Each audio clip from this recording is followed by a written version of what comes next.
good-looking, interested in athletics, poetry, and space travel. Write Lancelot, box 385. Boy, he sounds great. What would you expect him to say? He's short, fat, and stupid? If I ever see that in an ad, I'll know who it is. I'm not fat. I guess that makes you short and stupid. Hold it. This is not a battlefield. I think I'll drop him a little line. Do you think that's a wise idea, Patty? To have a pen pal? Sure. But you don't know anything about him. Let's leave it up to old 2 feet on the ground. Don't you think it's a good idea, Kathy? No, I don't. Why don't you mind your own business? First letter or two might not do any harm, Patty. But things like this have a way of becoming involved. I wouldn't mind becoming involved with a dreamboat like that. Imagine. There that poor boy is. Lonely and disillusioned. And good-looking. And good-looking. Patty, that description may be a complete fiction. You don't know one single fact about this boy. I have a feeling about him. So have I, and I'm against this. Papa, who is Lancelot? He was a knight. What kind of knight? A good knight. Good night.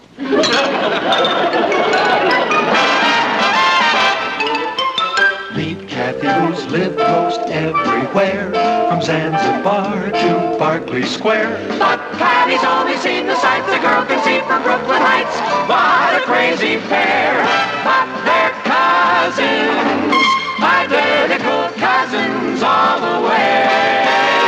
One pair of matching bookends, different as night and day.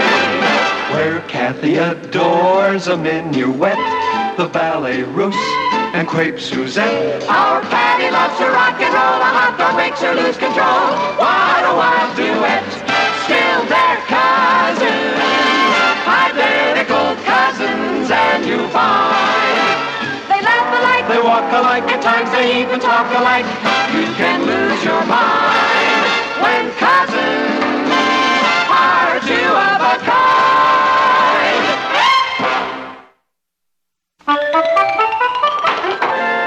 Oh, it's you. Well, who are you expecting? I thought it might be the mailman. I've seen the mailman. You're better off with me.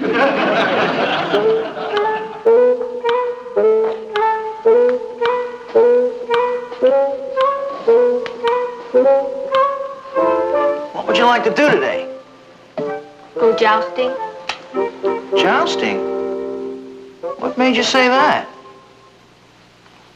I don't know. Why don't you have an apple? This isn't a good season for apples. Richard, haven't you ever fancied yourself as a knight in shining armor? Sure, I guess every boy does. Let's go bowling. Okay. Well, what's the matter? Nothing. Only it seems all our lives we've gone bowling every Saturday. We're in a rut. Well, what would you like to do? Oh, go bowling, I guess. I'll go change. Where'd I go wrong?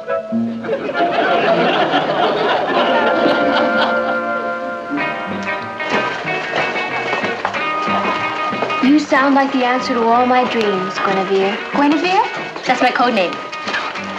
It is obvious from your letter that you are a warm, sensitive human being. A rare, free spirit. Oh, boy, what did you write to him? I just revealed the real me. In a world of strangers, it is such joy to find a kindred soul. Another being who understands and cares.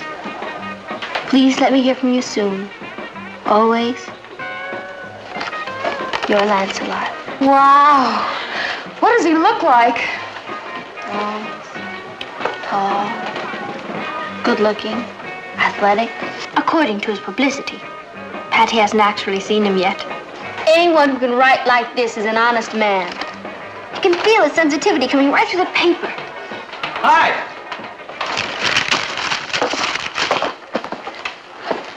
Oh, hi, Richard. I guess I'd better be running along. Me too. Promised Mother I'd be home early. Bye. I'll go with you. I'll see you at home.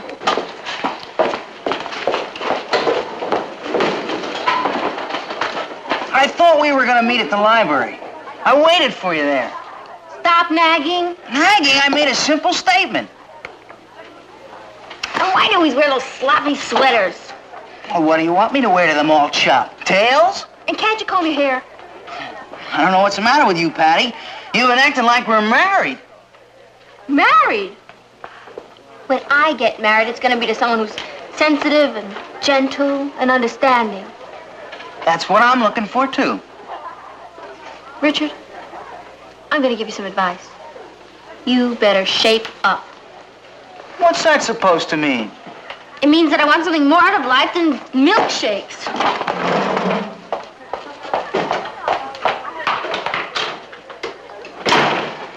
That girl's gonna lose me if she's not careful.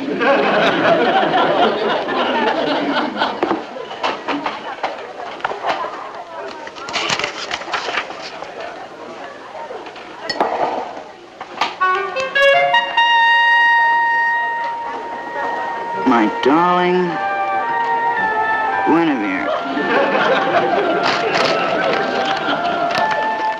If but one day were left to me, I would spend that day with thee. I'd but an hour before I died, I would spend it at your side. And if in minutes my span was through, I'd beg to share that time with you. It's beautiful. Lancelot has talent. Yes, so are you going to meet him? Oh, I don't know. Compared to him, I'm such a clod. Oh, there's Richard. He's becoming a real faucet. Drip, drip, drip. I think Richard is very nice. Oh, he used to be. But he's changed. Has he? Or have you? I guess I'm outgrowing him. Girls mature faster than boys. I let him in.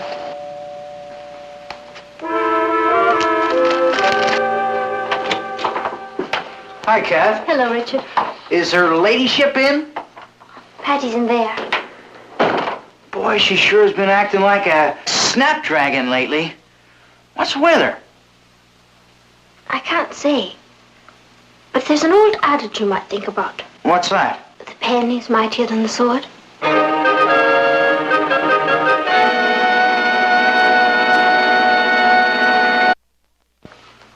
Like, hi there. Hello, Richard. Do you mind? Is that all you ever do? Eat? Doesn't everybody? Oh, sure. But there are other things in life. Like what? Like poetry. Don't you ever think about poetry? What made you ask that? I don't know. I know lots of poems. The boy stood on the burning deck, eating peanuts by the peck. The deck grew hotter. His feet got toasted, but he kept on eating. He liked them roasted. That's what I thought. What's the matter, Patty? Everything I do is wrong lately. I've been thinking, Richard. Maybe we've been seeing too much of each other. I think we should stop dating. Now, don't go getting your feelings hurt. One day you'll thank me for this. I'll thank you now. What? You haven't been so much fun to be with lately. All you do is criticize. Why do you wear that old sweater? Why don't you comb your hair? Why are you eating an apple? Just trying to be helpful. I can get that kind of help from my enemies. If I want to be nagged, I can always go home to my parents. Well, guess this is goodbye. I guess it is. I don't know what happened to us. I'm just looking for something more in life. We all are, I guess. Well, Patty, I hope you find it. I think I already have. You mean there's some other guy? In a way. Or maybe I have some other girl.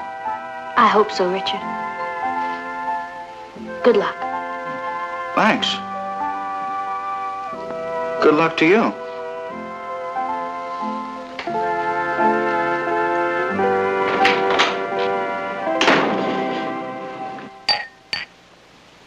Say, where's Richard been? I haven't seen him around here lately.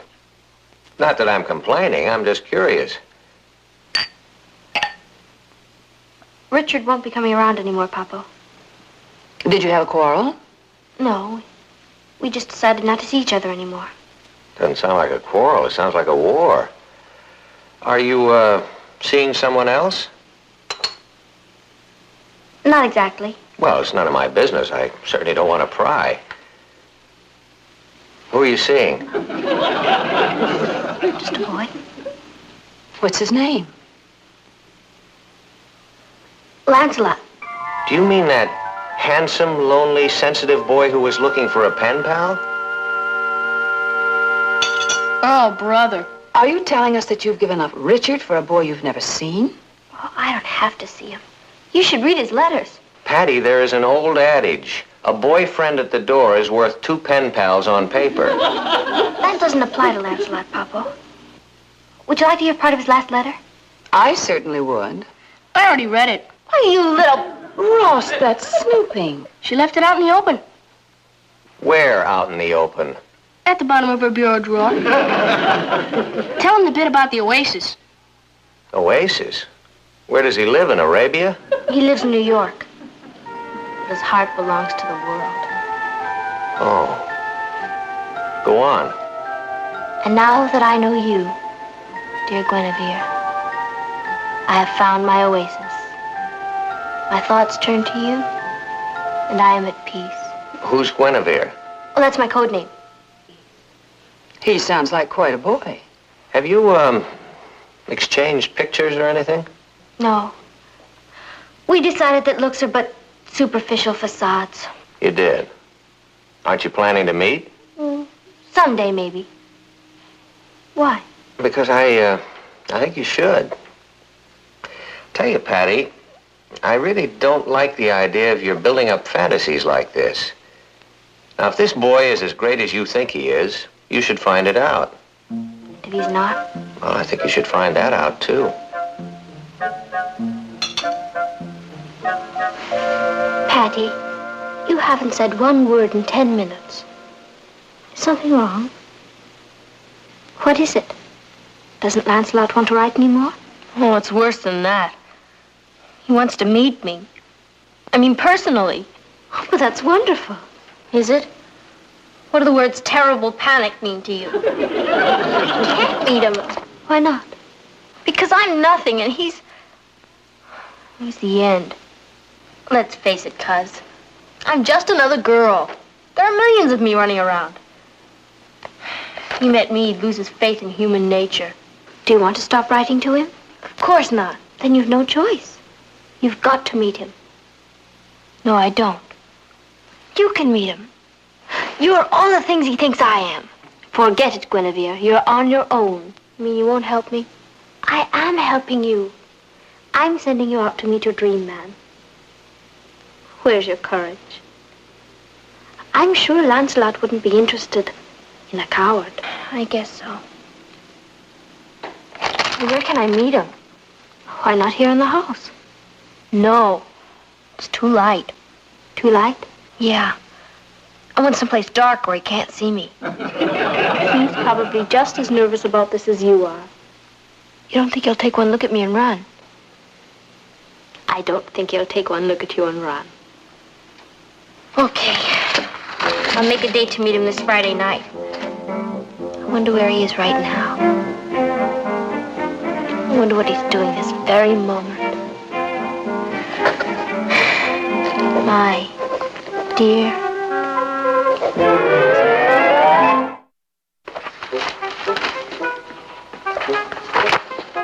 Isn't Patty ready yet? She's been dressing all afternoon. She had a difficult time deciding what to wear.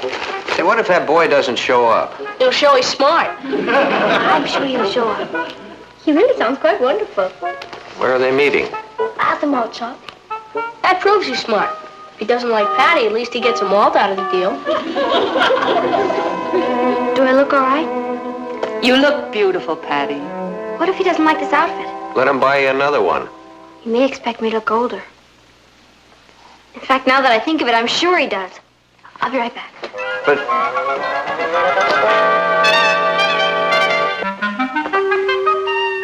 Good evening, Lancelot. It's so amusing to finally meet you at last. What do you think? He'll think you're your grandmother. Are you sure he wants a sophisticated girl? Now that I think of it, I'm sure he doesn't. He's very athletic. I'll be right back. Tennis, anyone?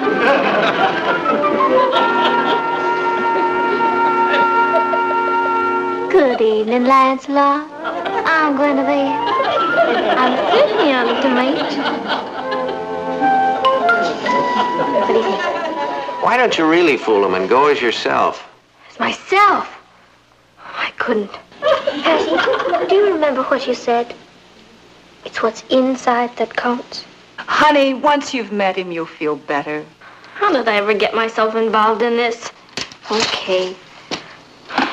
I'll go meet him. Good luck, Patty. Gee, I wish I was prettier and smarter. Honey, you're everything you need to be. You just remember that. And if he doesn't appreciate you the way you are, well, you come back here and we'll buy you a malt. Thanks, Papa. What's the book? Oh, sonnets from the Portuguese. You're gonna read on your first date? No, it's our identification. Each of us is carrying a copy. Why don't you wear a rose in your teeth? Bye, everybody. I love you all. Call us as soon as you can. Good luck, sis. It'll be fine. I feel like I'm going to my execution.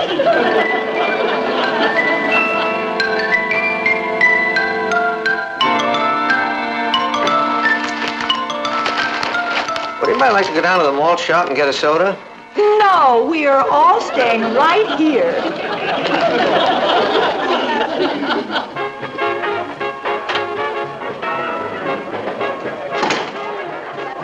Hi, Patty. Hi, Mary.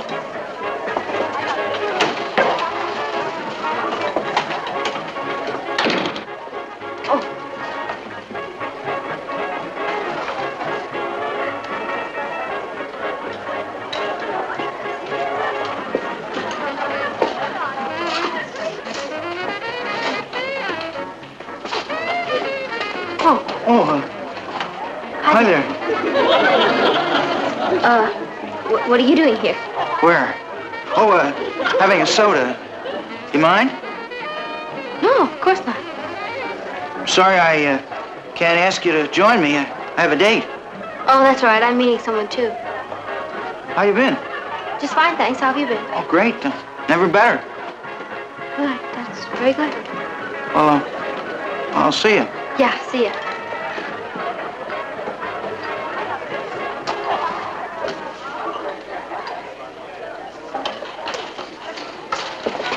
Hi.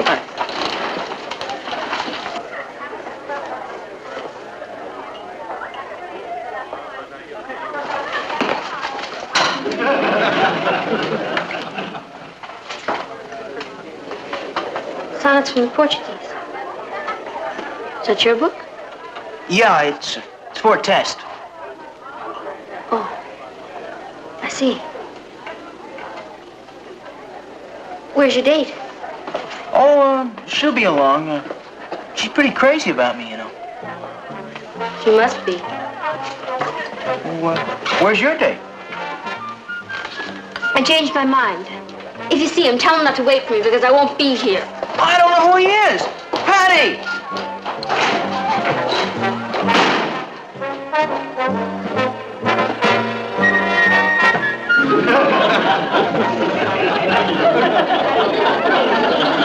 Two-timing, double-dealing nerve of him. All the time he was going with me, he was writing to this other girl. He wasn't writing to this other girl. He was writing to you. Don't be logical. Weren't you writing to another boy? Well, that's different. I'm a girl. Boy, when I think of all the things he wrote about himself. You're my oasis.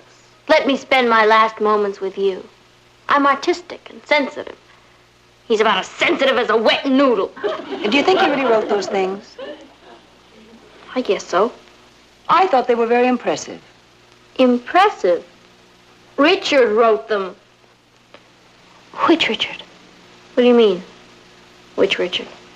Well, the one who comes around here in sloppy sweaters with his hair uncombed and an apple in his mouth? Or the one who's so shy and sensitive that he's afraid you might laugh at him if he wrote a poem to you? So, he's forced to write to a dream girl he's never even met. Never thought of Richard as being poetic and sensitive. Sometimes it's hard to say the things we feel very deeply. No one likes to be laughed at. I hate to find myself on Richard's side, but there's more to Richard than meets the eye. Does she know you're Guinevere? No. And if you tell him, I'll have you beheaded. I'll get it.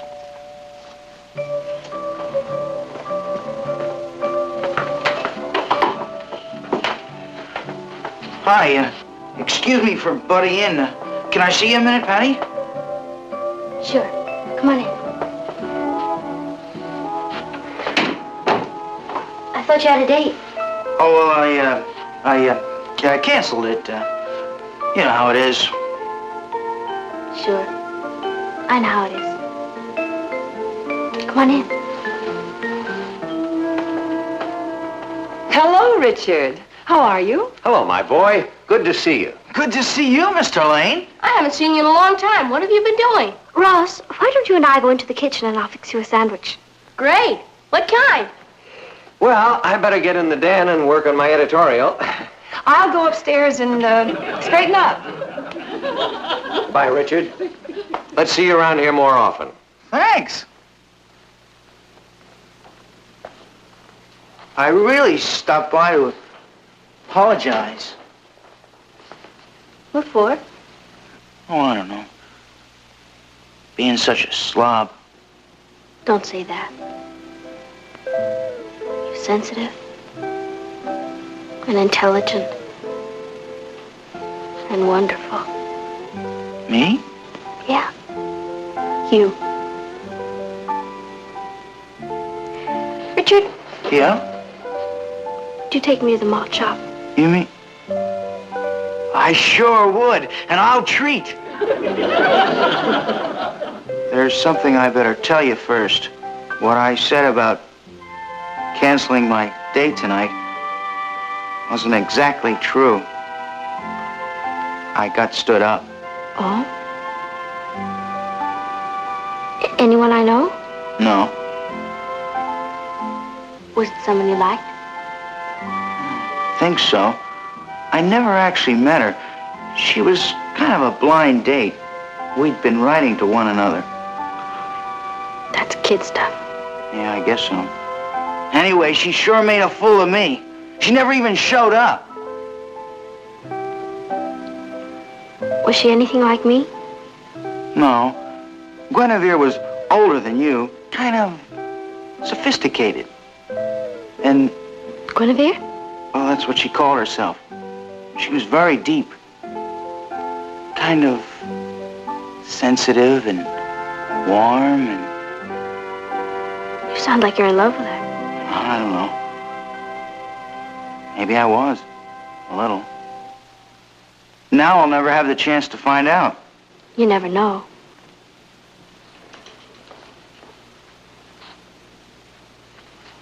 Let's go. Lancelot.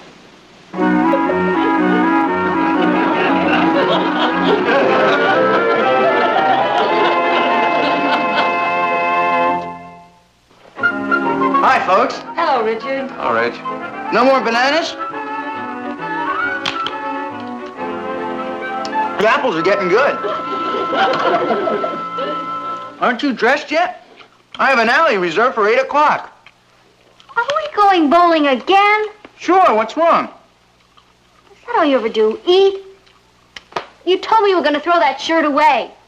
And why don't you ever comb your hair? I might as buy you a new sweater for Christmas.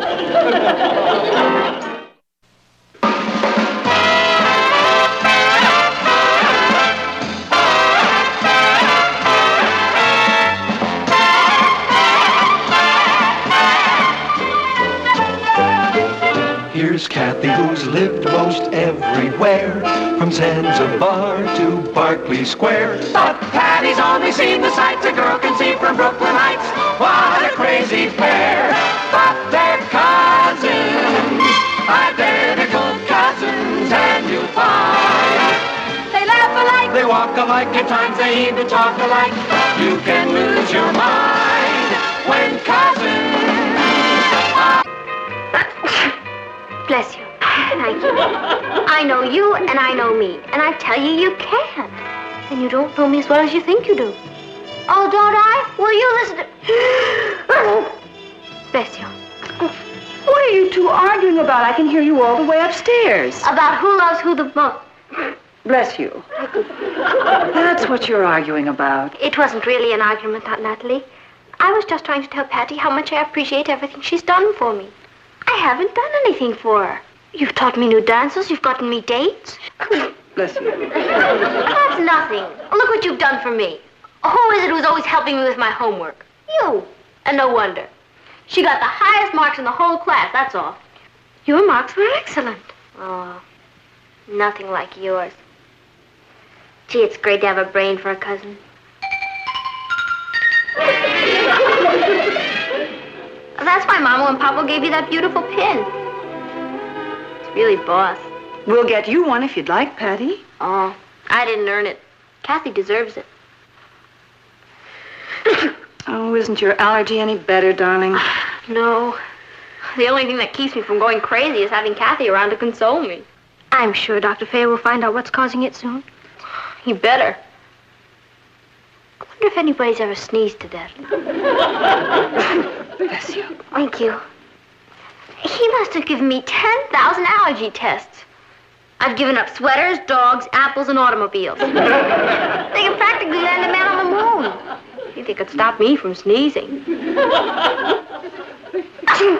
Bless you. Thank you. I'll get it. I'll never be able to see another movie. It was mean of them to throw you out of the theater last night. Yeah, but when they did, who went with me? You did. Dr. Fayer's here, dear. Kathy, Patty, Hi, Doctor. Good morning, Dr. Fair. how are you feeling this morning? Oh, she's been going on like that night and day. She hasn't had any sleep in a week. Isn't there something that can be done? A new drug or... Oh, that won't be necessary. What do you mean? I've just finished completing a very thorough investigation of your allergy. And frankly, Patty, we were all baffled. Every test we made was negative. Do you remember last week when I asked you to give me an hour-by-hour report of everything you did, everyone you saw, every place you went, when you sneezed most, when you sneezed least? Yeah, I wasted half a day writing that thing. Oh, that time wasn't wasted. You solved the whole problem for us. You mean you know what's causing her allergy? That's right. That's wonderful, Dr. Fair. What am I allergic to? I'm sorry to tell you this, Patty. You're allergic to your cousin Kathy.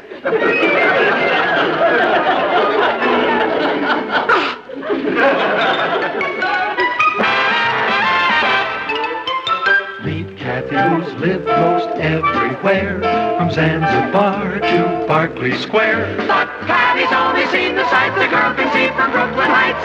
What a crazy pair, but they're cousins, identical cousins all the way. One pair of matching bouquets, different as night and day. Where Kathy adores a minuet, the ballet russe, and crepe Suzette. Our Patty loves to rock and roll, a hot dog makes her lose control. What a wild duet, still they're cousins, identical cousins, and you find they laugh alike, They walk alike, at times they even talk alike. You can lose your mind when cousins are two of a kind.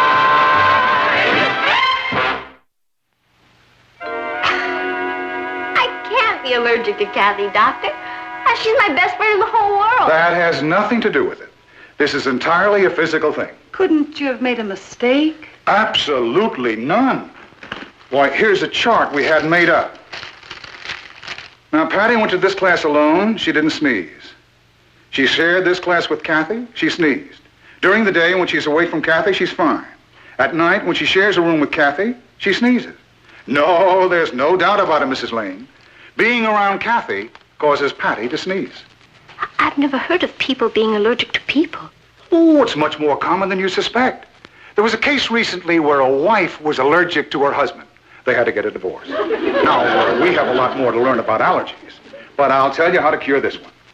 Don't you get too close to Kathy and you won't sneeze anymore. What about the room we share? Well, you might try moving your beds farther apart. How far apart? when the sneezing stops. That's it. Well, I've got to be running along. Good day. I'll see you to the door. I feel like Typhoid Annie. You don't believe what he said, do you, Kathy? Me allergic to you? That's ridiculous. He seemed quite sure. Well, so am I, and I tell you, it isn't true. I hope not. I'll prove it to you. Stay right there. Now what? Okay, now we take a step toward each other. Another one. Another one. You see, I took... You're allergic to me.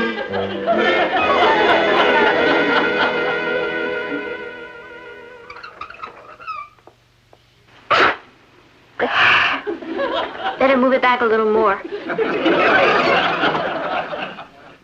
There, that's it, right there. Are you sure that's far enough? Oh, sure. Maybe I should move into another room. Gee, Kathy, you're not taking this personally, are you? I'm trying not to, Patty. I just feel as though I'm a leper or something. That's ridiculous. You can't help it if there's something about you that makes me sneeze. Sometimes allergies can be psychosomatic. What does that mean? Well, if you resent someone or dislike them, it can come out in a rash or hives or sneezes. Oh, Kathy, that's crazy. I love you.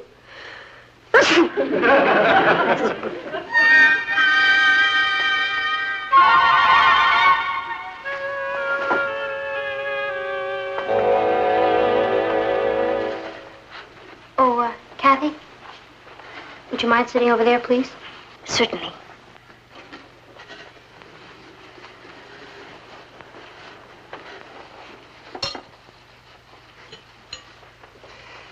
Kath, now I don't want you to worry about Dr. Fair's report. And nobody knows for sure what causes these things. It's just some sensitivity that triggers a physical reaction. I know, Uncle Martin. The important thing is not to take it personally. That's what I told her. I'm sure it's only temporary. It'll probably go away soon. I hope it goes away soon.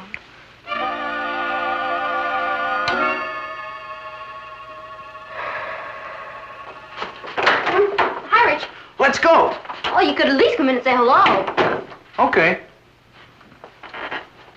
Hi, everybody. Oh, good Oh, evening, Richard. Hi, Richard. Let's go. Good night, everybody. Gee, I'm glad we had this little visit. Me too. Hey, you're not sneezing now. How come? The doctor found out what I was allergic to. Oh, that's great. What was it? I'll tell you on the way. No, tell me now. Pollen? Strawberries? Pussycats? Dust? Me.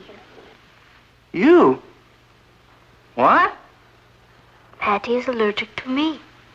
No, seriously, what did the doc say? Boy, it takes a long time to get through to him. Richard, it's true. There's a slight... Well, when Patty and Kathy are together, Patty begins... You mean she's allergic to Kathy? Well, that's the funniest thing I ever heard. Ow! Come on. Where are you two going? To the movies. The witch doctor strikes back. You could use a witch doctor here.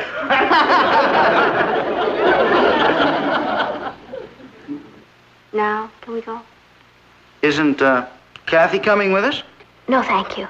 I think I'll stay in and do some homework. Come on, Kath. Why don't you come with us? I don't mind sneezing a little. Honest. No, thank you. I'll stay in. Look, I'm not going to let this keep us from being together. I don't care what the doc... Bless you. Thank you. Come on, Richard. Good night, everybody. I think that's the funniest thing. He didn't mean anything by that. No. He said it's right. I'm very funny. People look at me and begin sneezing. I could replace snuff. Now, Kat, Excuse me.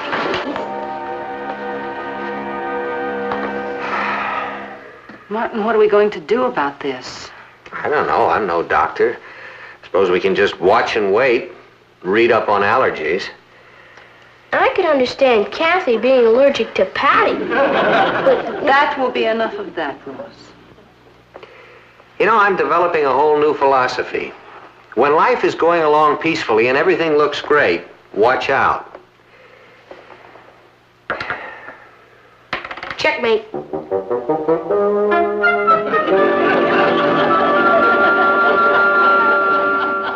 Psychosomatic disorders are a direct result of strong emotional conflict, leading to abnormal physical manifestations.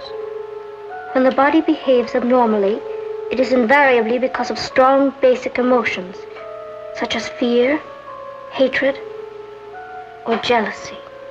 I knew it. Patty hates me.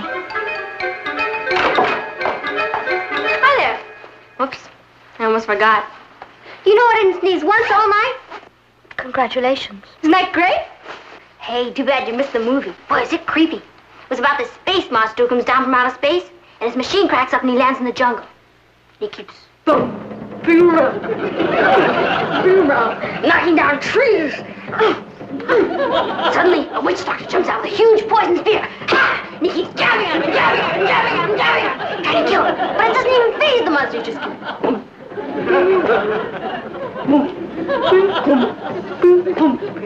Till he reaches this village. Everybody screams in terror. And then the witch doctor casts a spell on the monster. Over, doober, over. And you know what happens? 6 more space monsters jump up. I love those wild pictures where everybody casts spells and everything. What'd you do all night? Uber, doober, uber. Bless you.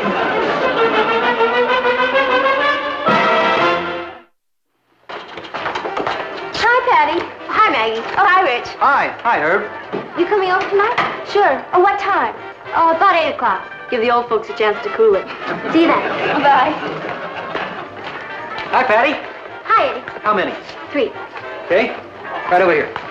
Eddie, we need 2 tables. You need 2 tables and there's 3 of you? Yeah, Kathy needs a table. Oh. Okay, take this one and that one.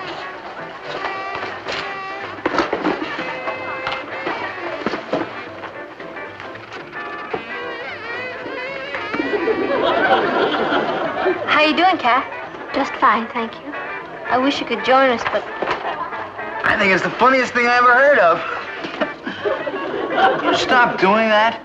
Oh, hi, Kathy. Hello, Ted. Are you alone? Quite alone. Well, why don't we join Patty and Rich? You join them if you like. I can't. Oh, you and Patty having some kind of an argument, huh? We are not. Anybody who'd argue with Kathy must be out of their mind. She's pure gold. Well, then why won't she sit with you? It's a long story. But it sure is funny. All right, what do we have? I'll have a double tulip flip with a scoop of vanilla, strawberry, and tutti frutti ice cream, a little hot fudge, some walnuts, and a few cherries. And easy on the whipped cream. I'm on a diet. I'll have a chocolate soda. Black and white soda, please. A banana milkshake. Hi, Patty girl. Hi, Alfred boy. Is it on for tonight? You bet. 8 o'clock. Kathy, I thought you were in quarantine like Typhoid Mary. Achoo! Why don't you leave her alone, Alfred? I can't help it. I just look at her and I sneeze. Achoo! Achoo!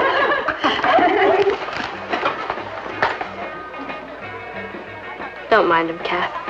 I don't mind him. What is it? Don't you know? I guess not. Well, if you don't know, I can't tell you. Can't tell me what? They're laughing at me, but the problem is yours. Now, wait a red-hot minute. You're blaming me because you make me sneeze? Exactly. And if you don't believe me, ask Dr. Richard Duncan. Who's he? A great authority on schizophrenics. What's that? It's a person who has 2 personalities. All right, who gets 2 sodas? Give one to each of her.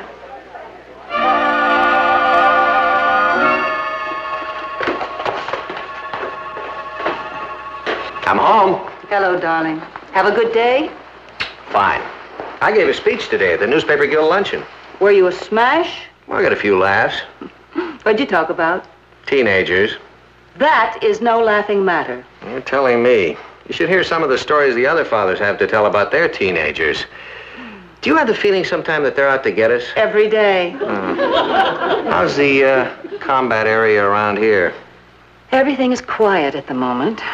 I'm afraid it's the lull before the storm. They're barely speaking to each other.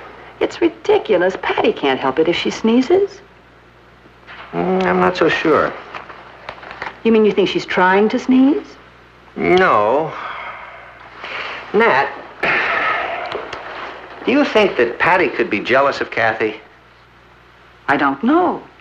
I mean, if Patty were upset because Kathy got the highest marks in the class, that would explain a lot of things. But Patty genuinely loves Kathy. Well, I don't really think that has anything to do with it. Patty is a very competitive girl. Where is she now? Upstairs. Patty, would you come down here for a minute, please?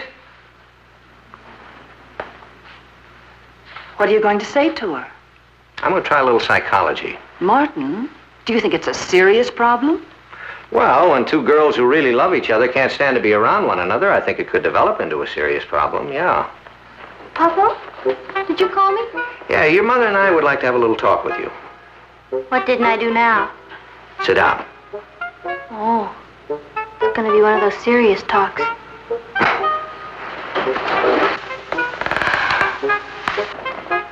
Would you like to begin, Nat? Oh, no, thank you. I'm a listener. Well, there's no point in beating around the bush. Patty, jealousy is a very unattractive quality. I know. I can't help it if Kathy's jealous of me. Kathy's jealous of you? Isn't that what you just said? No, it isn't what I just said. Patty, what was your reaction when Mr. Brewster announced that Kathy had gotten the highest marks in the entire class? I said, yippee. And when did your sneezing start? The day after. You don't think I'm sneezing because I'm jealous of Kathy? Well, the thought had crossed my mind. But that's ridiculous. I was glad when she made it. I really was. I believe you, Patty. I think you were glad, consciously. But unconsciously, you seem to have a deep-seated resentment. And the result was that every time Kathy got near you, you started to sneeze. That doesn't make me a very nice character, does it? Patty, there's nothing wrong with good, healthy competition. It's only when it's carried to an extreme that it becomes a problem. Honestly, I didn't know I was jealous of her. My conscience thought my subconscious was really pleased. What do I do about it? Now that you know the reason why you sneeze when Kathy comes near you, I think you can cure it. How? I want to try a little experiment. Now, I want you to say to yourself, and really mean it, I'm not jealous of you, Kathy. I'm not jealous of you, Kathy. Okay? Okay. I'm not jealous of you, Kathy. I'm not jealous of you, Kathy. Good. You see, if you really mean that, then that message is going to sift down to your subconscious. And then your subconscious won't have any reason to sneeze anymore. I'm returning your dictionary, Uncle Martin. Kath, Patty has something that she wants to say to you. Yeah. I'm not jealous of you, Kathy. I'm not jealous of you, Kathy. You see?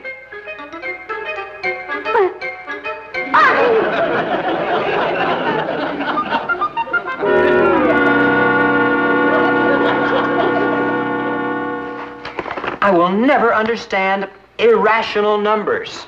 If you can't, no one can. Funny. I wish you'd be quiet. Do you know that our final math exam is Friday? Where's Kathy? Up in her half of our room. Oh, why don't you ask her to come down and help us?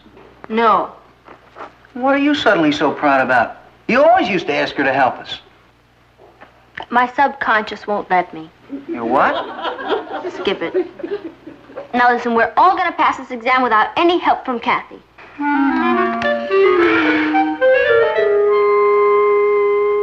How do you multiply complex of fractions? Well, you take the last 3 digits in the first column and then... You take the first 3 digits in the last column. I don't get it. We're down here cracking our brains, and the genius is upstairs breezing through all this. Pass me some pie.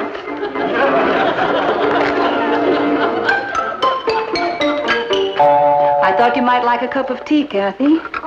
Thank you, Aunt Natalie. Oh, they're studying up a storm downstairs. Are they? Crossword puzzle. Aren't you studying for the algebra exam Friday? No. It must be a wonderful feeling to be such a good student. Aunt Natalie? Yes, Kathy? Would you mind very much if I asked you and Uncle Martin to take back the pin you gave me? Don't you like it? Very much. Only... I'd like you to take it back. Why, Kathy? I just would. Is it because of Patty? I don't blame Patty for being angry with me, or jealous. Studying just seems to come easily for me. And then to have a parents give me a prize for it, it's enough to make anyone sneeze. You know something? I love you. I love you too. Will you take it back? If you want me to. Thank you.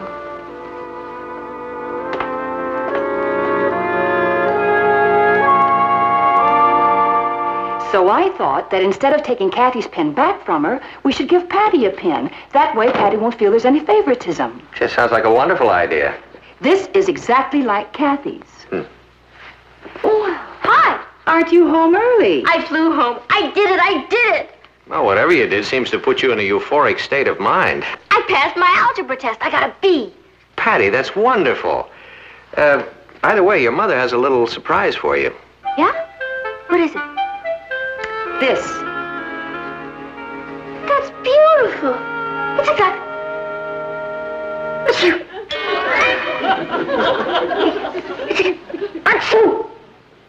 Are you thinking what I'm thinking? Am I? That must be what's causing it. There's something in this that Patty's allergic to. You mean I'm not allergic to Kathy? No. The reason that you sneezed every time you got close to Kathy is because she was always wearing this pin. Are you sure? Let's test it.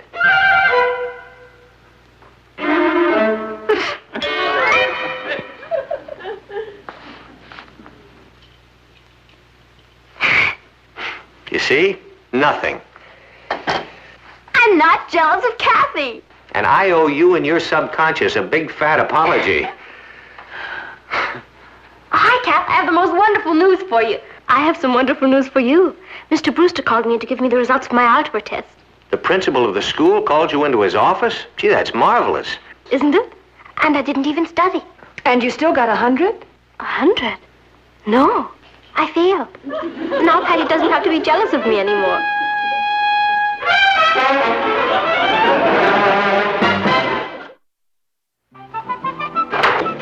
Hi, Rich. Hi, let's go. Come on and say hi to the older generation.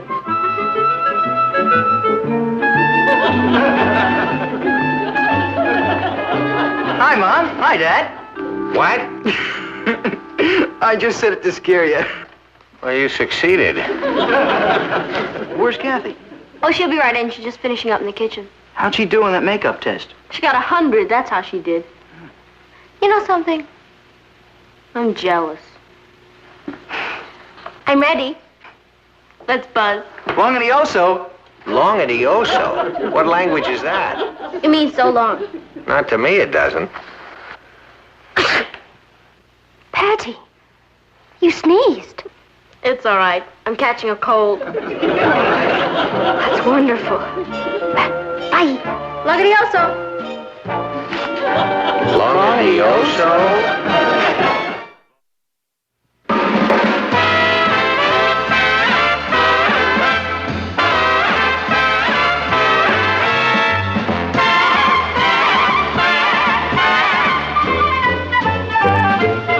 Here's Kathy, who's lived most everywhere, from Zanzibar to Berkeley Square. But Patty's only seen the sights a girl can see from Brooklyn Heights. What a crazy pair, but they're cousins, identical cousins, and you'll find they laugh alike, they walk alike, at times they even talk alike. You can lose your mind when cousins. What have you done? I've just been voted the best dressed girl at the school dance next Friday night. You've just been voted the best dressed girl at the school dance next Friday night? That's right. And you know why? Because of the beautiful new dress you're going to buy me. I see. Does Patty really need a new dress? Oh, I'm afraid it's a necessity. How much is this necessity going to cost me? Let's say $40. Let's say 40. Here's 20. Hi, Pop. Got any left over for me? No. Papa, Sue Ellen's dress is going to cost a lot more than this. Sue Ellen's father is a banker. Look at it this way. Sue Ellen has more money, you have more ingenuity. $20 worth? Honey, you'll outdo her. Don't worry. Well, Kathy, you want to come with me while I get my dress for Friday night? Oh, I'd love to, Patty, but I promised Francis Gordon I'd accompany her to Music Hall this evening. I'd better practice. Excuse me. Would you like me to come with you, Patty? No, thanks, Mom. I'll take Maggie with me. You probably got a million things to do. And you're afraid if I pick your clothes, I'll dress you in muslin and old lace. Mom, I don't care how old they say you are. You're young in heart.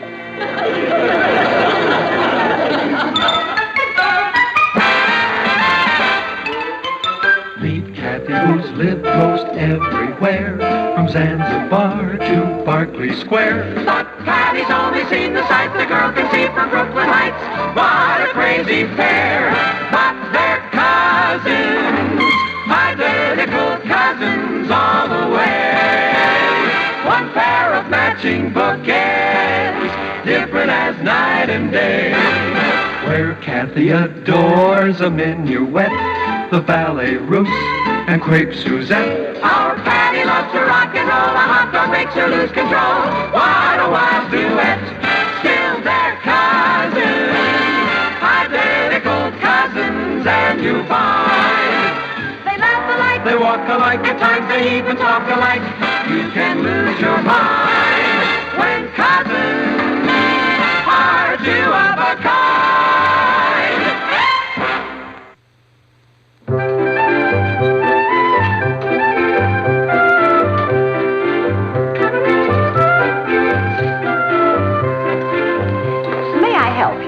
Oh, yes.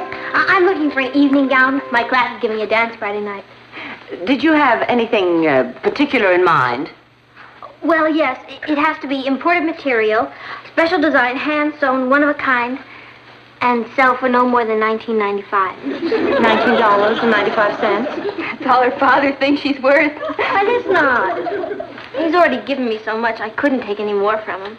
Oh, look, my birthday present. A solid gold bracelet. Let me see what I can find. Thank you.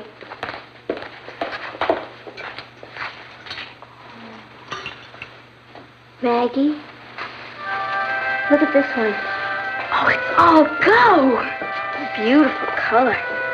Gold. Oh, I bet it cost $60, $70.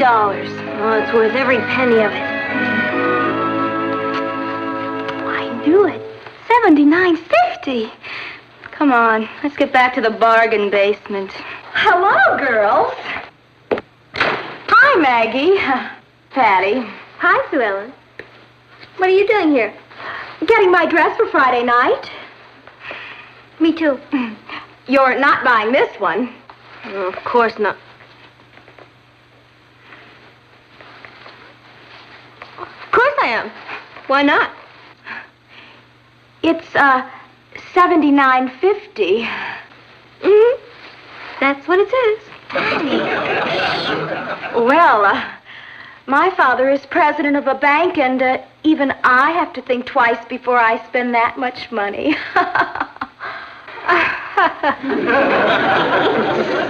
My father's editor of a newspaper, and I don't think at all. I'll say. I think you'll like this one. Isn't it lovely? And only $16. Isn't this the one you wanted? Yeah, I'd take it in a minute, but it's not my size. Patty, you're making me nervous. What size are you? I'm a 5. That's at least a 12. It's a 5. Oh, it's a 5. We don't have a charge count here. I'll be happy to open one for you. Here you are, Cinderella. Now you can go to the ball. How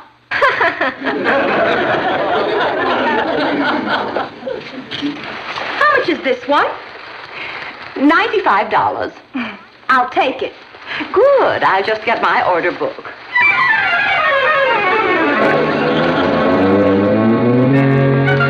Patty, you are out of your head buying that dress. Wait till your father finds out. Will you relax? I'm not going to keep it. I'm going to return it. I just have to show up that show-off. Don't tell me you're thinking of spending $79.50 for a dress. My father's president of a bank, and I have to think twice. She can't even think once. Hello, darling. Hi, Mom. Hello, Maggie. Hello, Mrs. Lane. I see you bought your dress. Yeah, kind of. Do you know what? Your father phoned from the office because he was worried he hadn't given you enough money to get a good dress. Is it all right? Oh, Mrs. Lane, it's the most beautiful thing you have ever seen. Yeah. Mom, if you're going upstairs, would you put this in my room? I'm a little late. Sure. Where are you going? I'm meeting Richard at the malt shop. Oh, Mom, if he calls, will you tell him I'll be late because I'm stopping off at Jean's? Oh, and if Scotty calls me, will you tell him that I'll meet him at Ann's at 4 instead of Emma's at 6? If Richard calls, you'll be late because you're stopping off at Jean's. If Scotty calls, you'll meet him at Ann's at 4 instead of Emma's at 6. Thanks, Mrs. Lane. My mother can never get them straight. I get a lot of practice. Come on, let's go.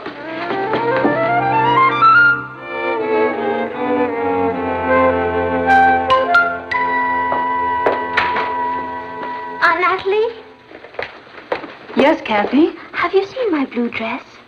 Oh, dear, I forgot to pick it up at the cleaners. I'm sorry, Kathy. Oh, that's all right. I was going to wear it to the musicale this evening. I haven't anything to wear.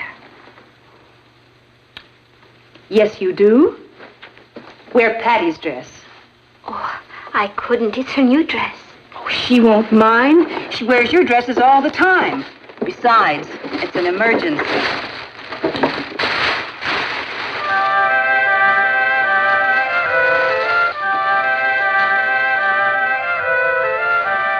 Are you sure she won't mind? Of course not. You know Patty. She'll be pleased. I'll wear it. Good.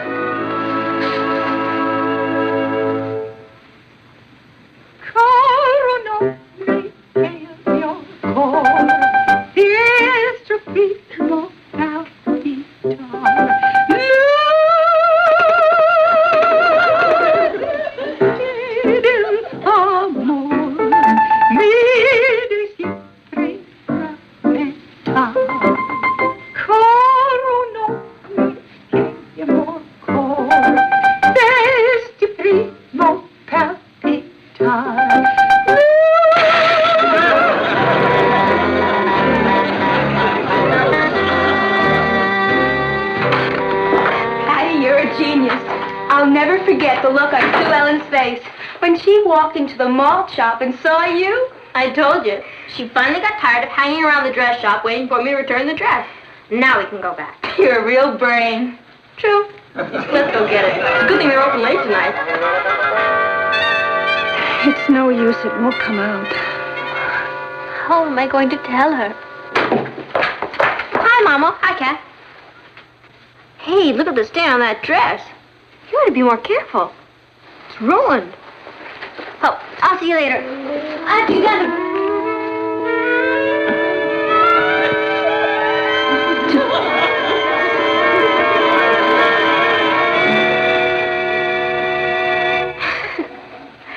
You know, it's the funniest thing, but it looks exactly like a dress I bought at Fido's. Isn't that a coincidence? Isn't it? It was my fault, Patty. I told Kathy to wear your new dress. I shouldn't have worn it. I'm so sorry, Patty. It was really... Don't worry, darling. I'll give you the $20 you spent for the dress. And you can buy it. Oh, boy. you angry with me, Patty? No. You see, I told you. Well, I'd better start dinner. Guess I better be running along. I'll see you in prison. What is it? Can you take a shock? That dress cost $79.50. Or it couldn't. Oh, you only had $20 to spend. I was trying to impress Sue Ellen. I had to prove to her that I could buy a more expensive dress than she could. I was going to take it back. Oh, boy. Wait till Papa finds out. I'll tell him it was my fault. After all, I did ruin it. That won't do any good. I shouldn't have bought it in the first place. Patty, where are we going to get all that money? Where? Look. It's my darling little brother. Hi. Hi. You know, Ross, we really don't spend enough time together. You're right. Ross, dear, you're in trouble. Oh, but you can help me out. She always helps you when you're in trouble. What's your problem? I need $60.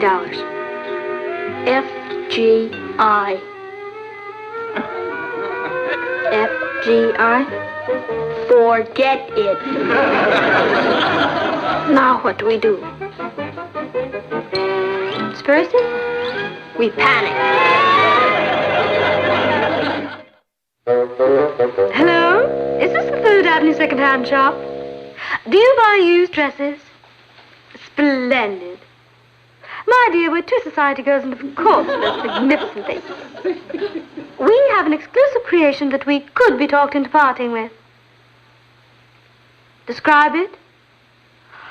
Well, it's a gold dress with sort of a blackberry punch two-tone front. Hello? Hello?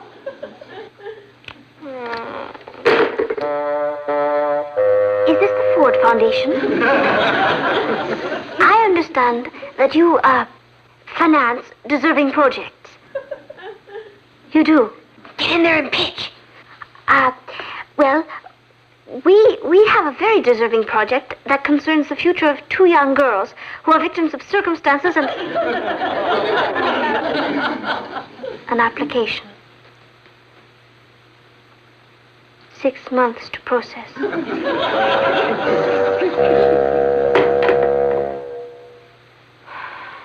We could try the Rockefeller Foundation. Forget it. We have to solve this by the time Papa gets home. How? We're going back to the scene of the crime.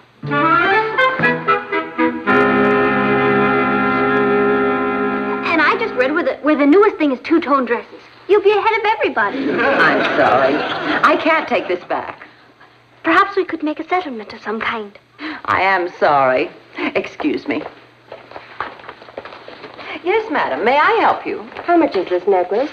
$4.50. It looks remarkably real. I'll take it. You can't tell the difference between this and the real thing. I'll just get my order book and meet you in the front of the store. Oh, good.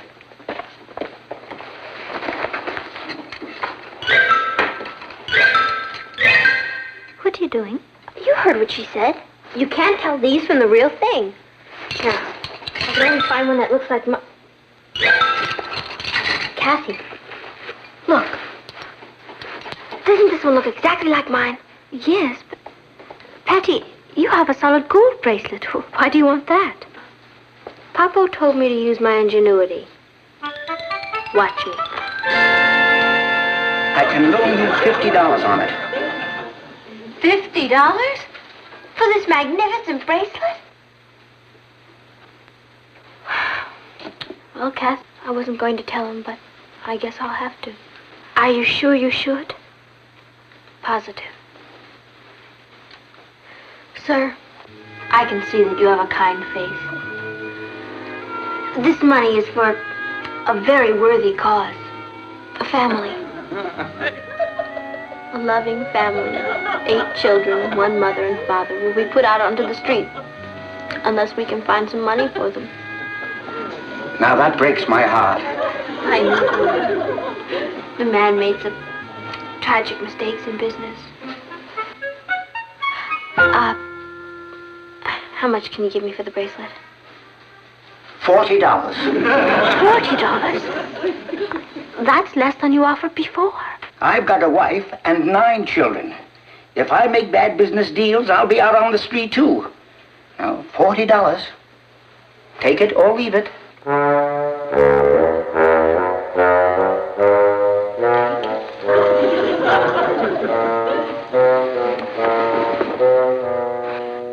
Well, cuz, we made it. It took every penny we could beg, borrow, or steal, but the dress is paid for. How are you going to get your gold bracelet out of pawn? We'll worry about that tomorrow. At least the pressure's off. No wonder this thing only cost $2.50. It's turning my wrist green. We better go. I promised Richard I'd help him with his history.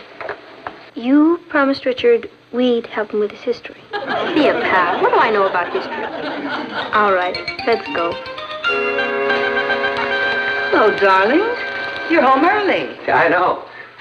Well, the world was pretty quiet for a few minutes, so I thought I'd take the afternoon off, let Eddie handle things. Hey, what's Patty's bracelet doing here? Oh, she went out. I suppose she left it there because she was afraid of losing it. She really loves it, doesn't she? Yes. It's beautiful. You know what I should do? I should have it engraved. Patty'd be so pleased. I was going to do that when I bought it, but I was in too big a hurry. Jeweler told me I could bring it back anytime. Why don't you surprise her? You mean do it now? Why not? All right, why not? Think I can be back in less than an hour? I can't wait to see her face when she sees it.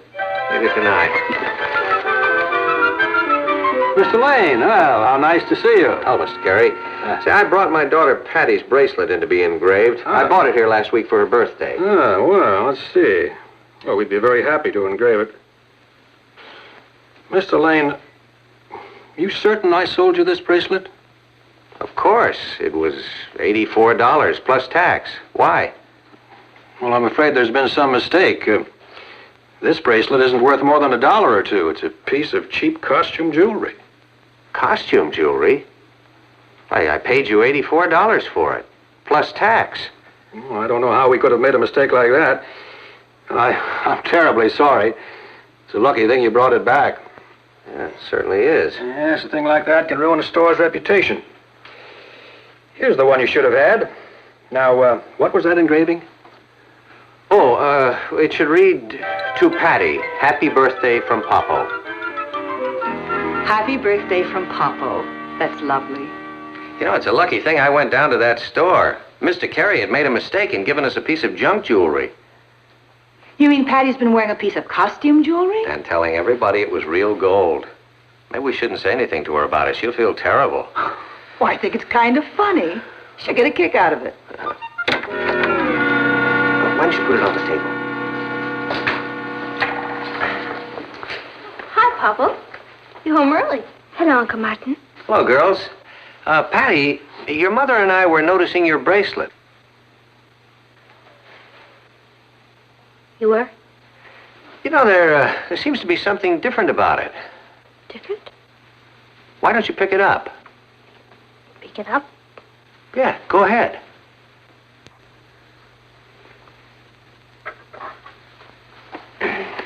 Read what it says inside.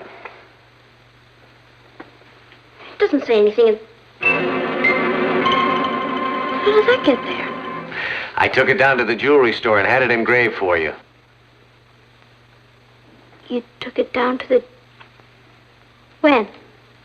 Just a few minutes ago. Surprised? Dumbfounded. This'll amuse you, Patty. There was some kind of a mix-up. Mr. Carey made a mistake and gave us some junk jewelry. And when you went to have the bracelet engraved, you found the mistake. That's right. So don't worry. This time the bracelet is solid gold. It's a good thing I took it back there, isn't it? Lucky isn't the word for it. Do you want to break the news or Shall I? Why don't you? What news? Father? We're in trouble. Father, haven't you ever wanted a long gold lame sheath with a square neckline and a panel back with a long tail? Patty, what are you trying to say? When I was born... Patty! I'll get it. Natalie, I have the feeling she's done it again. Done what again? That's what's so interesting about Patty. You never know. And when you find out, you can't believe it. Look who's here. Mr. Carey. Well, is there anything wrong? Well, I'm just a little confused, Mr. Lane, but I'm sure I can straighten it all out. Yes, at least I hope I can. I was just trying to explain it. I assure you that the bracelet I sold you was solid gold, Mr. Lane. Yes. I wrapped it myself. Well, if you say so, Mr. Carey, I believe you. But somehow that solid gold bracelet got changed into a piece of costume jewelry.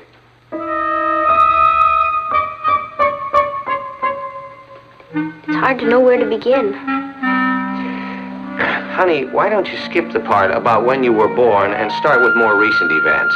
Say this week. It really wasn't our fault. It was the fickle finger of fate. You see, I went down to buy a dress with the loot you gave me, and Sue Ellen was there giving me the ice cube. So I did the quick peacock bit until swap time, and the Cinderella here went to the ball, and the canary hit a clinker, and instant blackberry juice. They wouldn't take the dream job back. Then we got turned down by the Ford Foundation, and Kathy's tot tending pot fell through. Then we bought the Carver and took the McCoy to Pembroke with 9 children, and that's how we got the loot to get off the racket beat us.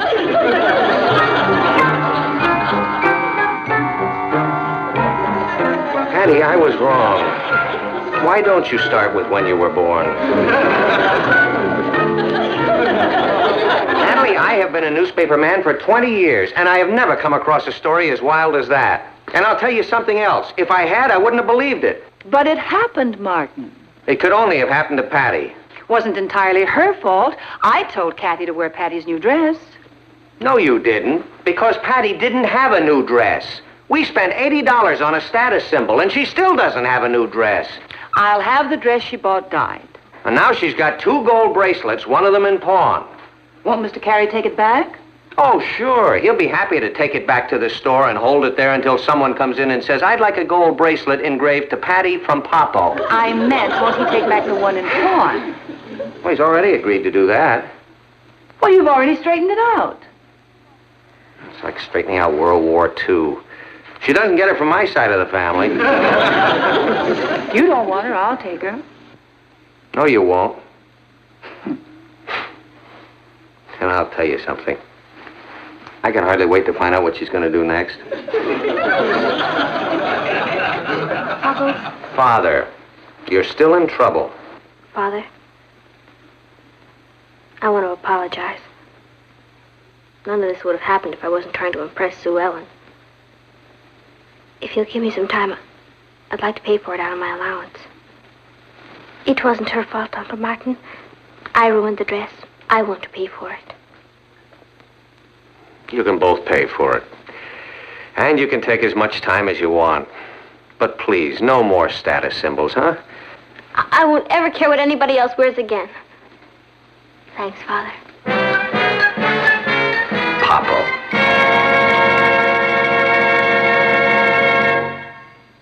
I'm afraid we can't take it back in this condition. This dress is ruined. Patty. Oh, but you've got to take it back. Oh, hi there, Sue Ellen. What happened to your pretty dress? You'll never believe it. Try us. Well, I was holding a cup of coffee while I was putting the dress back into the box, and suddenly from the house next door, I heard someone singing some high notes, and the cup broke, and the coffee spilled all over the dress. That's the strangest thing I've ever heard. That's pretty wild, all right. Where am I going to get the money? I have to pay for the dress. I'll give you a hint. Don't try the Ford Foundation.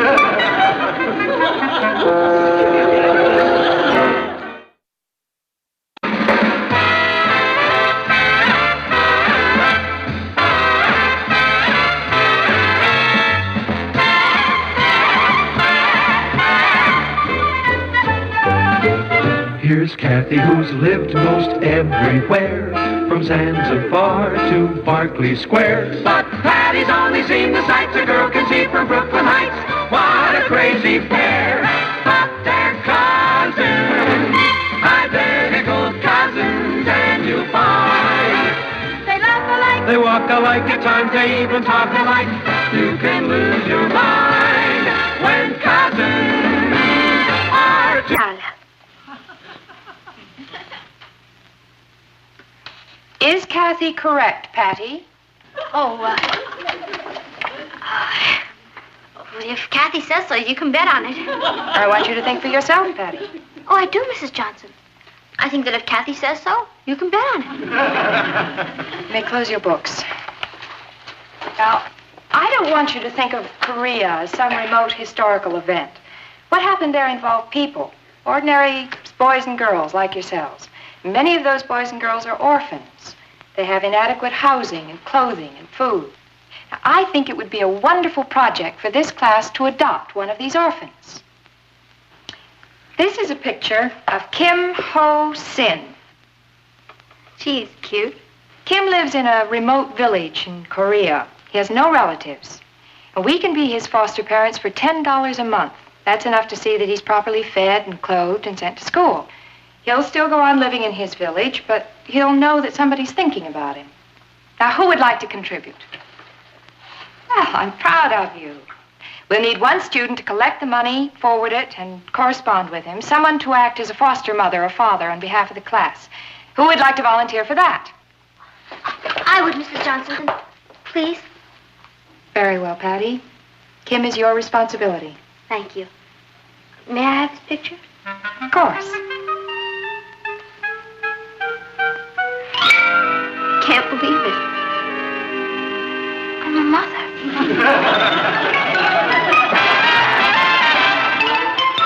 Meet Kathy, who's lived most everywhere, from Zanzibar to Berkeley Square. But Patty's only seen the sights a girl can see from Brooklyn Heights. What a crazy pair, but they're cousins, identical cousins all the way. One pair of matching bookends, different as night and day. Where Kathy adores a minuet, the ballet russe, and crepe Suzette. Our Patty loves to rock and roll, a hot dog makes her lose control. What a wild duet, still they're cousins, identical cousins, and you find they laugh alike, they walk alike, at times they even talk alike.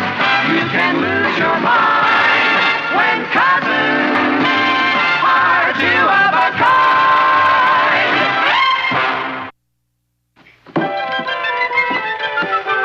Do they play a lot of tennis in Korea? I don't care. Kim's gonna be the only boy on his block who has his own tennis racket. Where'd you get all these things? Oh, I've been scrounging from all over the neighborhood. Yeah, you're sure a good one. Wish I was your brother. You are, Tiger. Kim is my son. I know he's only my foster son, but I don't know, it still gives me a funny feeling. I mean, I know he's depending on me for food and clothes and everything. Who, isn't the whole class contributing? Oh, sure. Martin, you know what she's doing? It's nothing. If you won't tell him, I will. Do you know the money we gave Patty to buy a new outfit? She spent the money on clothes for Kim instead. I figured out my old outfit still had a lot of mileage in it. Kim doesn't even have any shoes. Patty, that was a wonderful thing to do. Well, that's not all she's doing, Uncle Martin. She got a part-time job at the stationery store, and she's sending her entire salary to Kim in Korea. Well, you cut it out. It's not that big a deal. How much are you making? $11. I'll match it. Oh, Papa, thanks. I'd like to contribute 2 weeks' allowance. Me too. Well, I guess I can spare some of my kitchen allowance. What to say? You shouldn't say anything. You were the one who set the example. You know, I'm really impressed. I've never seen this side of you before. I guess my maternal instincts have never been aroused before. How does this sound, Kath? You would love America. We have skyscrapers here, hot dogs, the Yankees, and the Mets. And the Metropolitan Museum. Yeah. New York is the greatest city in the whole world. You can go rowing in Central Park in the summer and ice skating in Rockefeller Center in the winter. I wonder if you could use my old ice skates. Do you realize you've sent him 7 boxes in the last 3 weeks? What's the matter? Do you have something against starving orphans? Of course not. But I don't think starving orphans need Vassar pennants, Frankie Avalon records, and a no parking sign. You never know what's going to come up over there. I wanted to be prepared for everything. I'm sending him a $200 money order. That's pretty practical. I can't argue with that. Would you mail it for me? Or why don't you mail it when you meet Richard to go bowling? Bowling? Oh, I canceled that. I'm staying in tonight to make fudge for Kim. Hi. There's Kathy. Hi, Kath. Hello, Patty. Richard. Hi. Hi, Troops. Hi, Alfred. Don't forget to save a dance for me tonight. Oh, I'm not going, Alfred. You're putting me on. She means it. Why aren't you going? I'm taking the $250 it would have cost me and sending it to Kim. You know something? I admire you. I think you flipped, but I admire you. Well, I'll be dancing with you in my heart. Long adioso. Bye.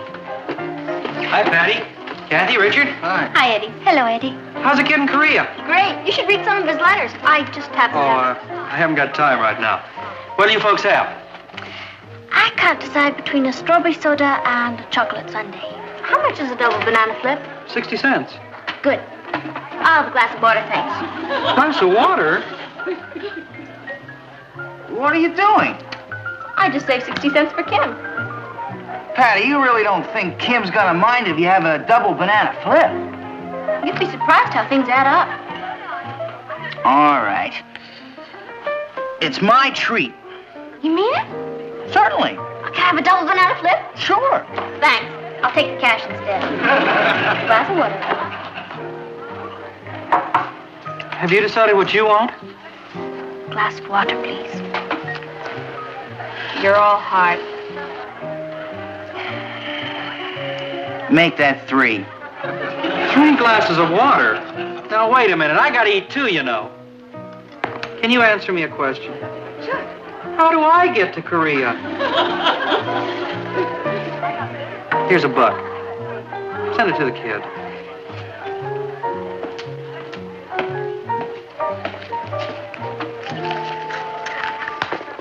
The master's home. Hello, Master. How was your day? Fine. You can read all about it in the Chronicle. Say, where's the Orphans Assistance League? Oh, in the headquarters upstairs, wrapping a package. I must say, I've never seen Patty throw herself into anything the way she has this. I think it's wonderful. She got another letter from Kim today. Oh, he sounds like a darling boy. Patty keeps this up, he'll have more money than I do. Oh, I'm so proud of her. Yes, oh my. And you know what's really great? For once, Patty is involved in a project where there's no chance of her getting into trouble. There. That should do it. Do you want to say anything to Kim? Just lend him my love. Is this package ready? Mm-hmm. Here we are. 200 pieces of bubble gum. Did you read his last letter? Mm-mm. Listen. Dear Mama Patty. Is that cute? Mama Patty. Listen to the last paragraph. Your letters and many gifts choke me with happiness. I am so lucky to have you for a mother. I close now to go out in snow with snowshoe you send me. Snowshoe? Must be the tennis racket I sent. Guess they don't play much tennis in Korea.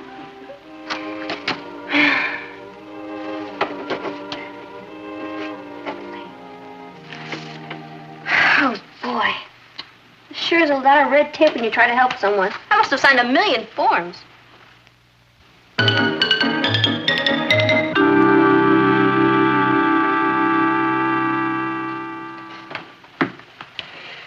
Say, what's new from Kim? I haven't heard much about him lately.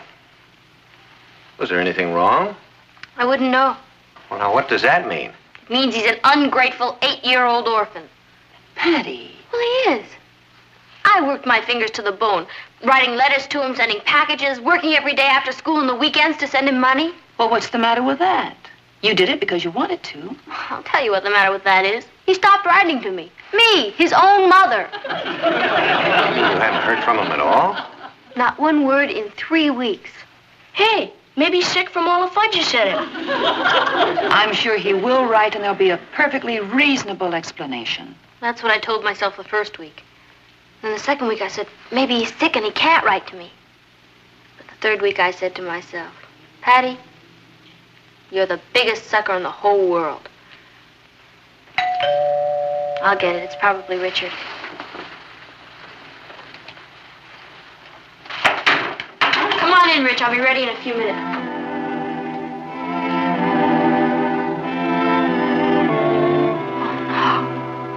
Mama?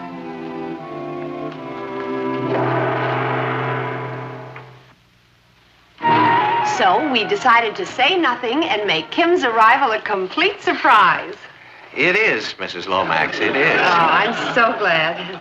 When we received your application to adopt Kim and bring him to America, the Air Force made special arrangements to fly him over here. In all my years of handling these cases, I have never seen such devotion. All those letters and gifts and money orders. Mrs. Lomax, you said you received our application to bring Kim to America? Yes. Patty, did you fill out application forms like that? I don't know. I signed millions of forms. Mama. He knows who I am. He recognizes me from the picture I sent him. I'm here, son. Kim doesn't speak English. He must. What about all the letters he wrote? Well, he dictated those to a missionary in his village. The missionary translated for him. You mean I have a brother who can't even speak English? You also have a sister who doesn't speak much English. Mama. Isn't that cute? Well, you'll be hearing from me again. Good night. Good night, Mrs. Good night, Lomax. Mrs. Night. Lomax.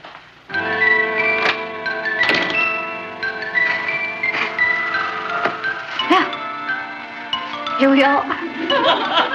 Patty, do you realize what you've done? Yes, sir. I goofed. I didn't mean to. I just wanted to cheer up a poor little orphan. I didn't know he was going to pop up on our doorstep. He didn't just pop up. You sent for him. Oh, boy. We are completely responsible for him.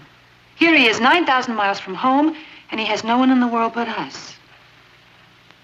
Oh, boy.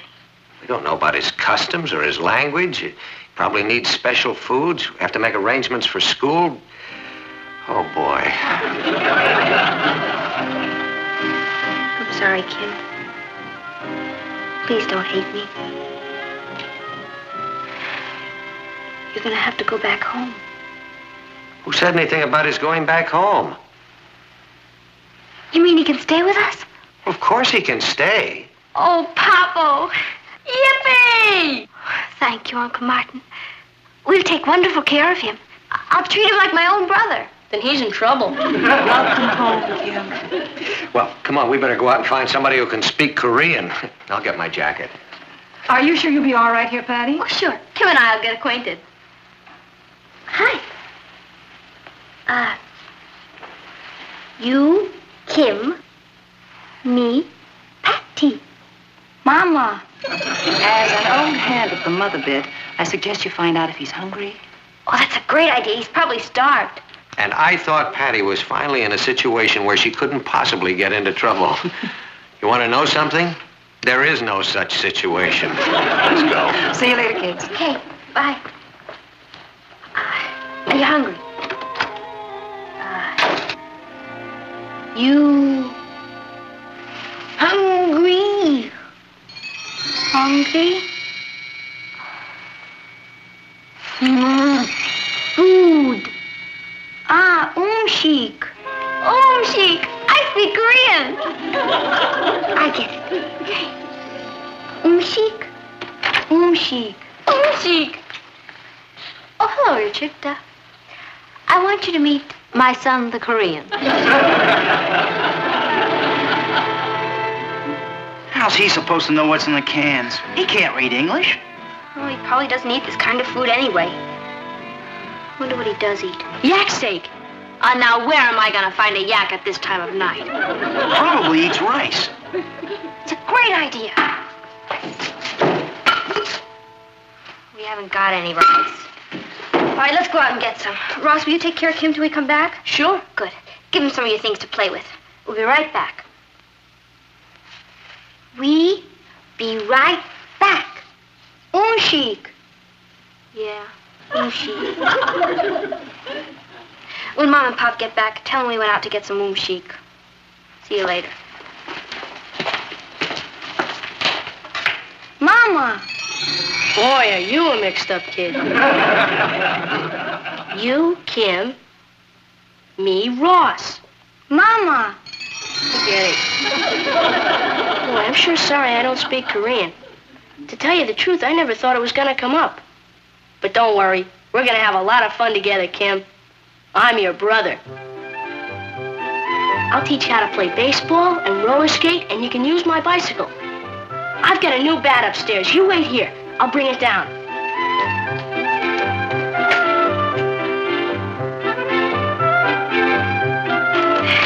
We have enough rice in here to start our own patty. I smell smoke. Oh, so do I.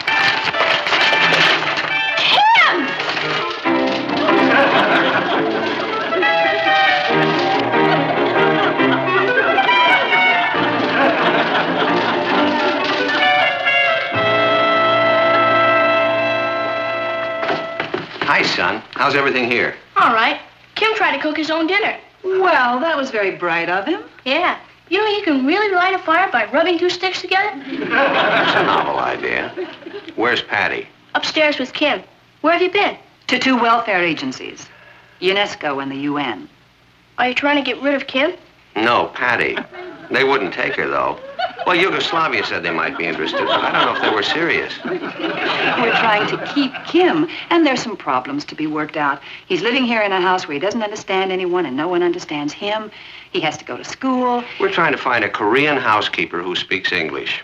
Oh, boy, we're keeping him? That's great. Now, what did you think I was going to do? Twirl my mustache and send him out in the snow? No, sir. You know what? If I was an orphan, I'd sure want you for my father. Thank you. Hello, Kathy. Hello. Is everything all right? Just fine, I think. What are mother and son up to? Patty's teaching Kim to brush his teeth. She bought him a toothbrush. Martin, she thought of that all by herself. Did she? Maybe we won't give her to Yugoslavia. Now, I want you to brush your teeth every morning and every night before you go to bed. Mama. Oh, I'm trying to soft soap me. You're going to brush your teeth. See? Brush, brush, brush. See? Okay. Here's your toothbrush. Yeah. No, not my teeth. Your teeth. You. Sheik. Not Sheik.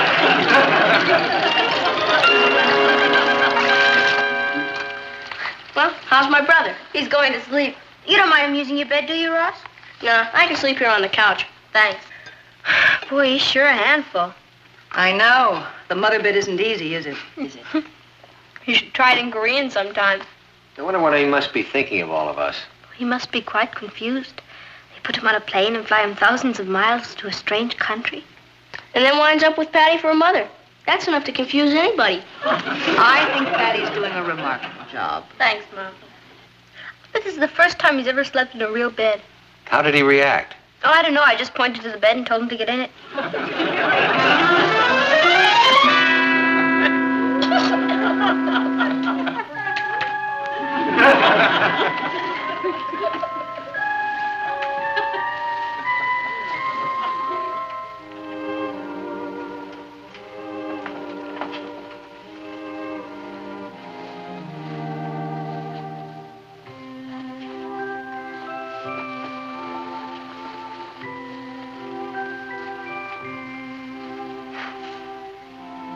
You know something? I feel like a grandfather.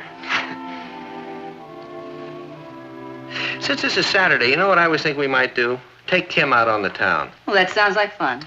I thought we'd take him up to the top of the Empire State Building for lunch and then maybe go up to the Bronx Zoo or take a ferry boat ride over to see the Statue of Liberty. Well, I'd like to do some shopping for him this morning. All right, we can do that first. I better tell the girls to get ready. I'll get that.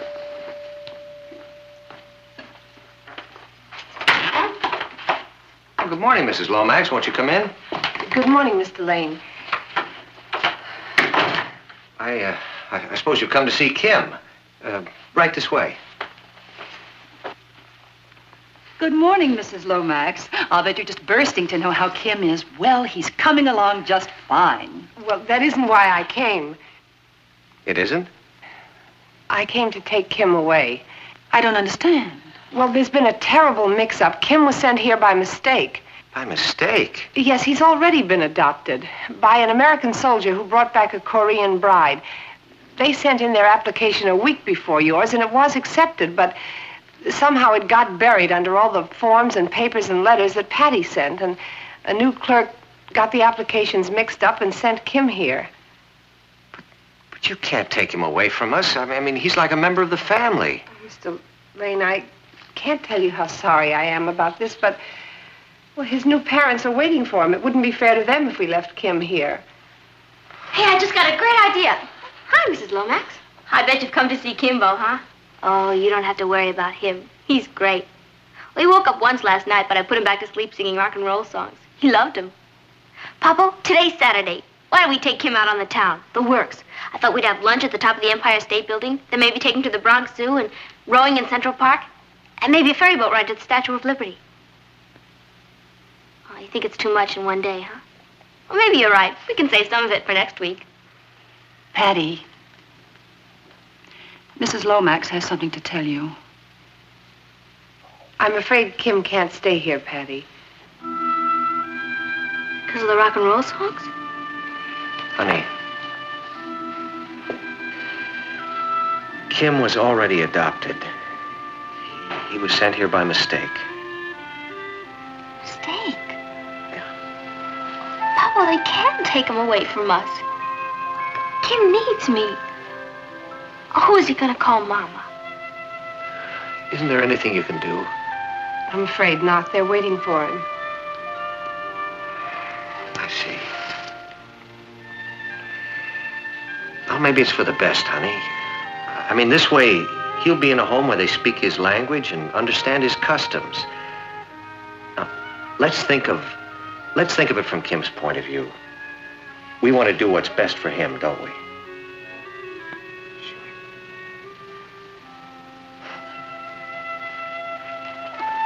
We're ready.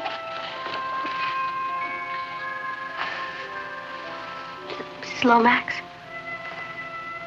when do you have to take him? Right now.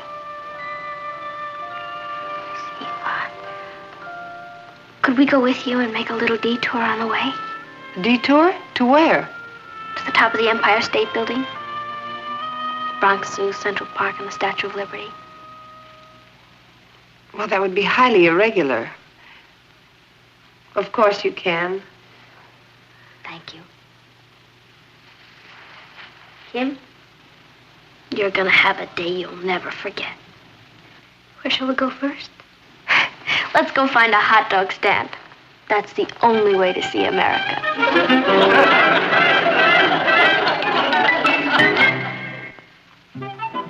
This is an interesting chapter on fossils. What does it say about us? You know how far back some fossils go? 600 million years? Right. Here, look at this Brontosaurus. He can't be that old. I saw him on TV last night. It was probably a relative. I get it. It's incredible. Dinosaurs were so big and they were all herbivorous. They only ate herbivores? Herbivorous means plant-eating. Why don't they say so? Patty, sure wouldn't want to meet up with one in a dark alley. Patty. Kim! Mama! Mama! He still remembers me. Boy, hello, wonderful. Kim. Hello, Mrs. Lomax. How long has it been? 6 months. And he still calls me Mama. Bogo super, samnida. Oh, I guess they just speak Korean at his house, huh? You, Kim, me, Patty? Oh, Toko China, she's samnika. Ah, he forgot everything I taught him. Not everything, Mama. Have some bubble gum.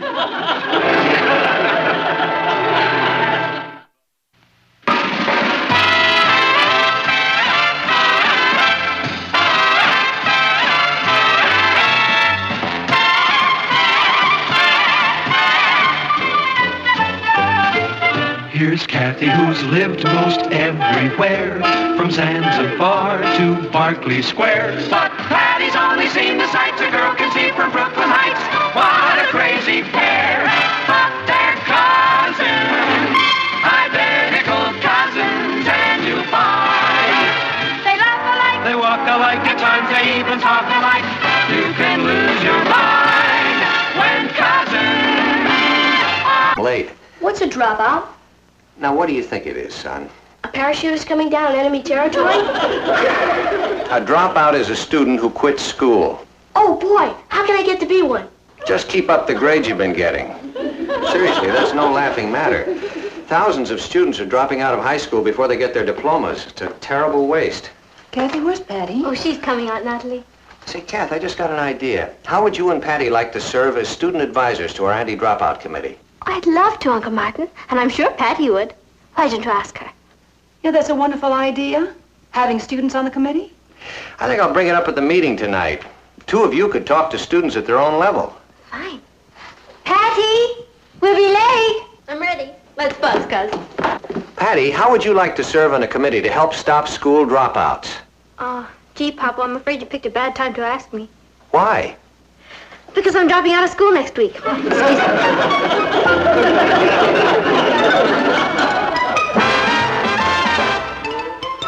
Meet Kathy, who's lived most everywhere, from Zanzibar to Berkeley Square. But Patty's only seen the sights a girl can see from Brooklyn Heights.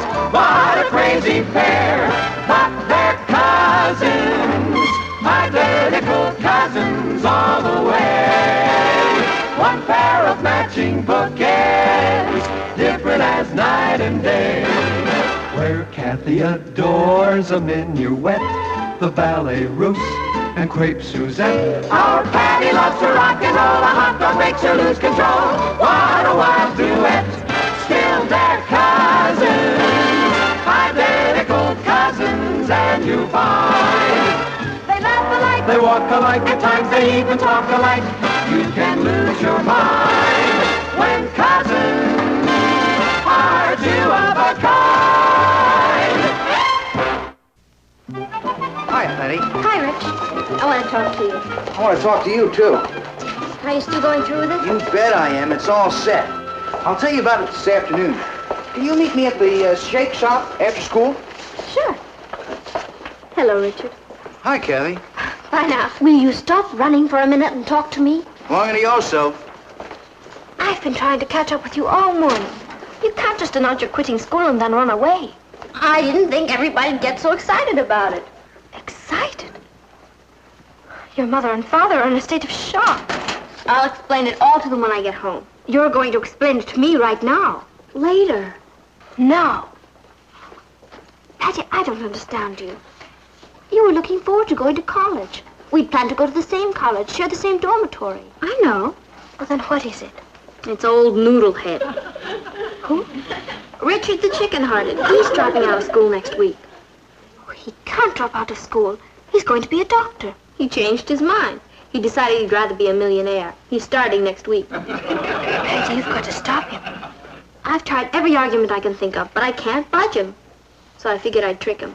By quitting school. I'm not quitting school, but I can't let Richard know that. When I tell him I'm dropping out, he'll be so shocked it'll bring him right back to his senses. I see. That's a marvelous idea. I got it from our family motto. If you can't lick 'em, outthink 'em. You want the check? No, I'm waiting for someone, Harry. Bring me another soda. Only this time make it a cherry soda. They say American kids are soft. Oh, and while you're at it, bring me another sandwich. Another cheeseburger on a bun with the Russian dressing, tomatoes, and mustard? No, make it an egg salad on pumpernickel with mayonnaise and hot peppers. With egg salad on pumpernickel with mayonnaise and hot peppers. Right. It's your stomach. What do you mean by that? Nothing. I'll bring it right away. I don't want to make you late for dinner.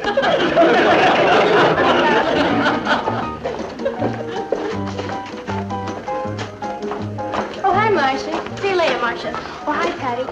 How'd you do in the physics exam? Who wants to be a physicist? I didn't do so well either. Richard's over there waiting for you. Old faithful. Long adios. Hi, Rich. Where have you been? I'm on my third soda. Oh, I got tied up. I'm sorry. Oh, what's going on? It's all set. I'm going out Monday and look for a job. Doing what? Oh, anything. Just so I start near the top.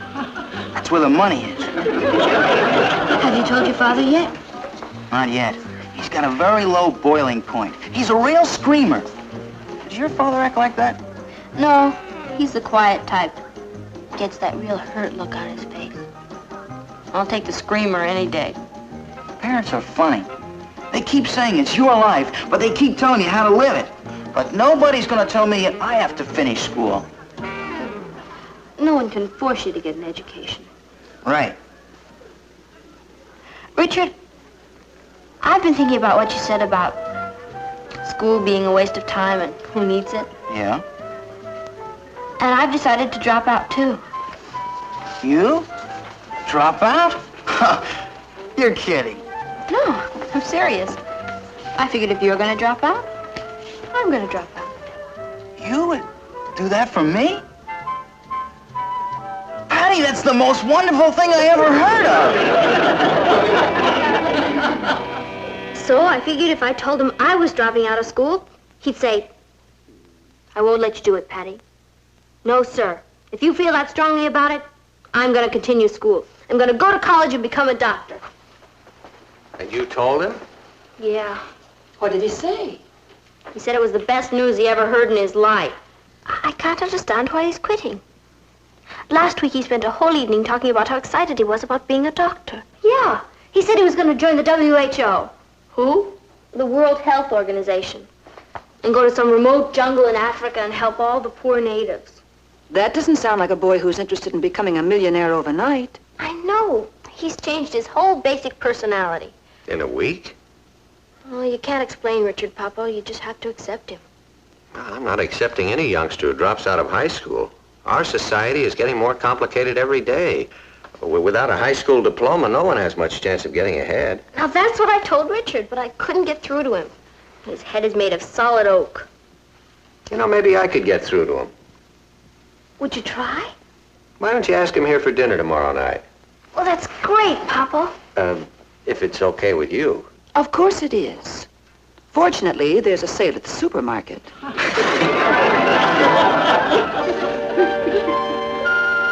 May I have another piece of cake? While you're at it. Oh, certainly, Richard. That makes 4, but who's counting? Papa, guess who I ran into today? Dr. Thayer. Oh? Yeah, he's receiving some kind of a medal for a Doctor of the Year. That's wonderful. His family must be terribly proud when you think of all the people he's helped and lives he's saved.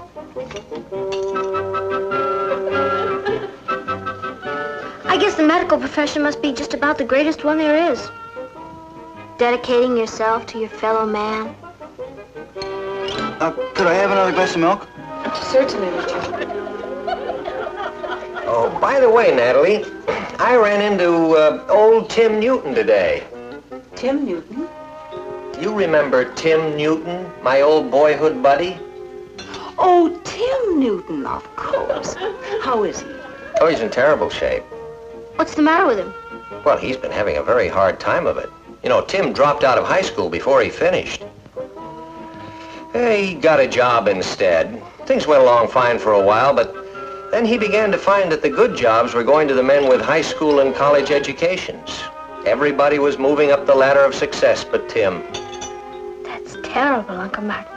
When I saw him, he just lost another job. He'd been replaced by a machine. Oh, what's he do, Mr. Lane? Oh, odd jobs. They have a machine that does odd jobs? Boy, I sure love to see it.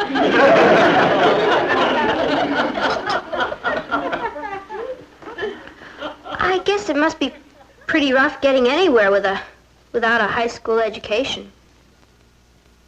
Old man Blair dropped out of school, and he's having a pretty tough time of it. That's just what I was saying. What does he do? Nothing. It's my point exactly. He's retired. He made about $20 million, bought a house in Florida, and now he doesn't know what to do with himself all day.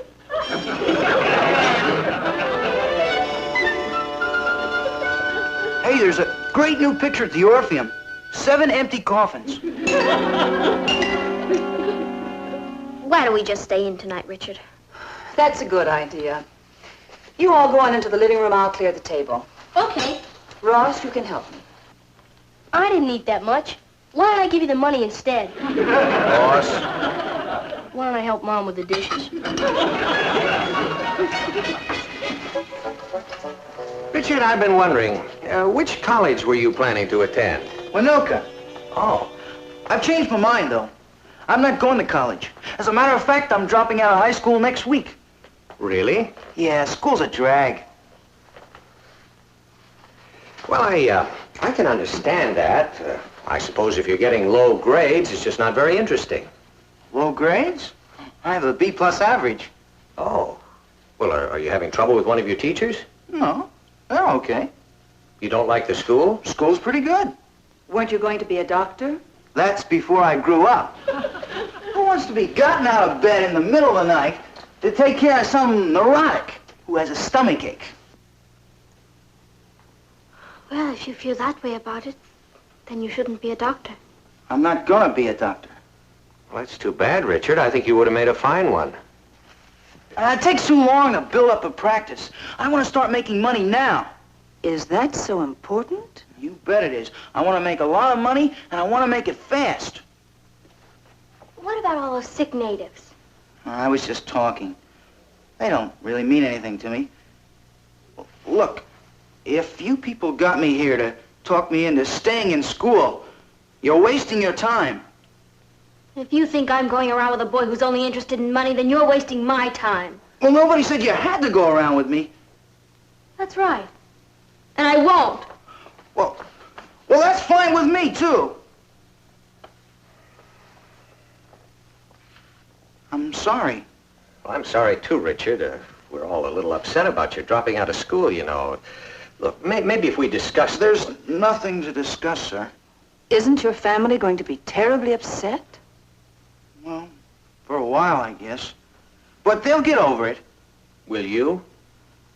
I wish everybody would stop acting as though I'm committing some kind of crime. Don't you think it's a crime to waste human intelligence? I'll be using my intelligence. Let me ask you another question, Richard. Do you honestly think it's more important to use your intelligence in making money than it is to use it in developing a skill that would help people who badly need your help?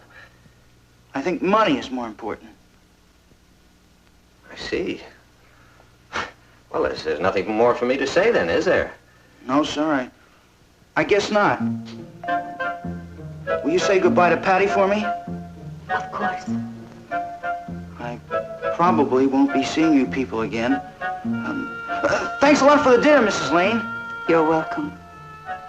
Well, goodbye, sir.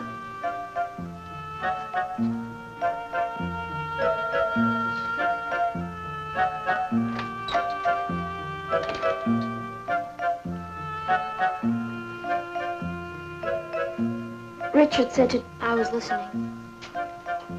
How could I have been so wrong about him? I was actually planning to go into the jungles and help him with the sick natives. Do you know who's sick? Me. I should have my fuzzy head examined. Patty, do you think that Richard could have some special reason for needing money that we don't know about? Sure. Greed. Let's just forget it. Richard's father owns a big construction company. There's no excuse for this. I'm just going to see how fast I can forget about Richard.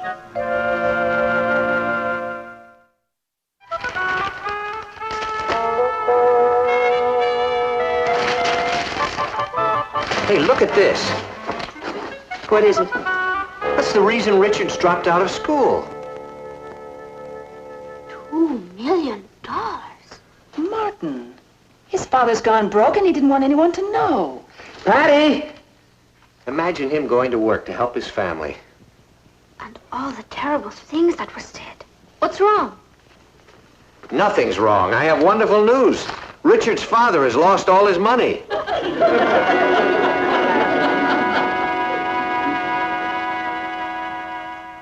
Now that we know the truth, what are we going to do about it? I know what I'm going to do. I'm going over to Richard's house on my hands and knees. Can I watch? The time he needed me most, I walked out on him. You didn't know, Patty?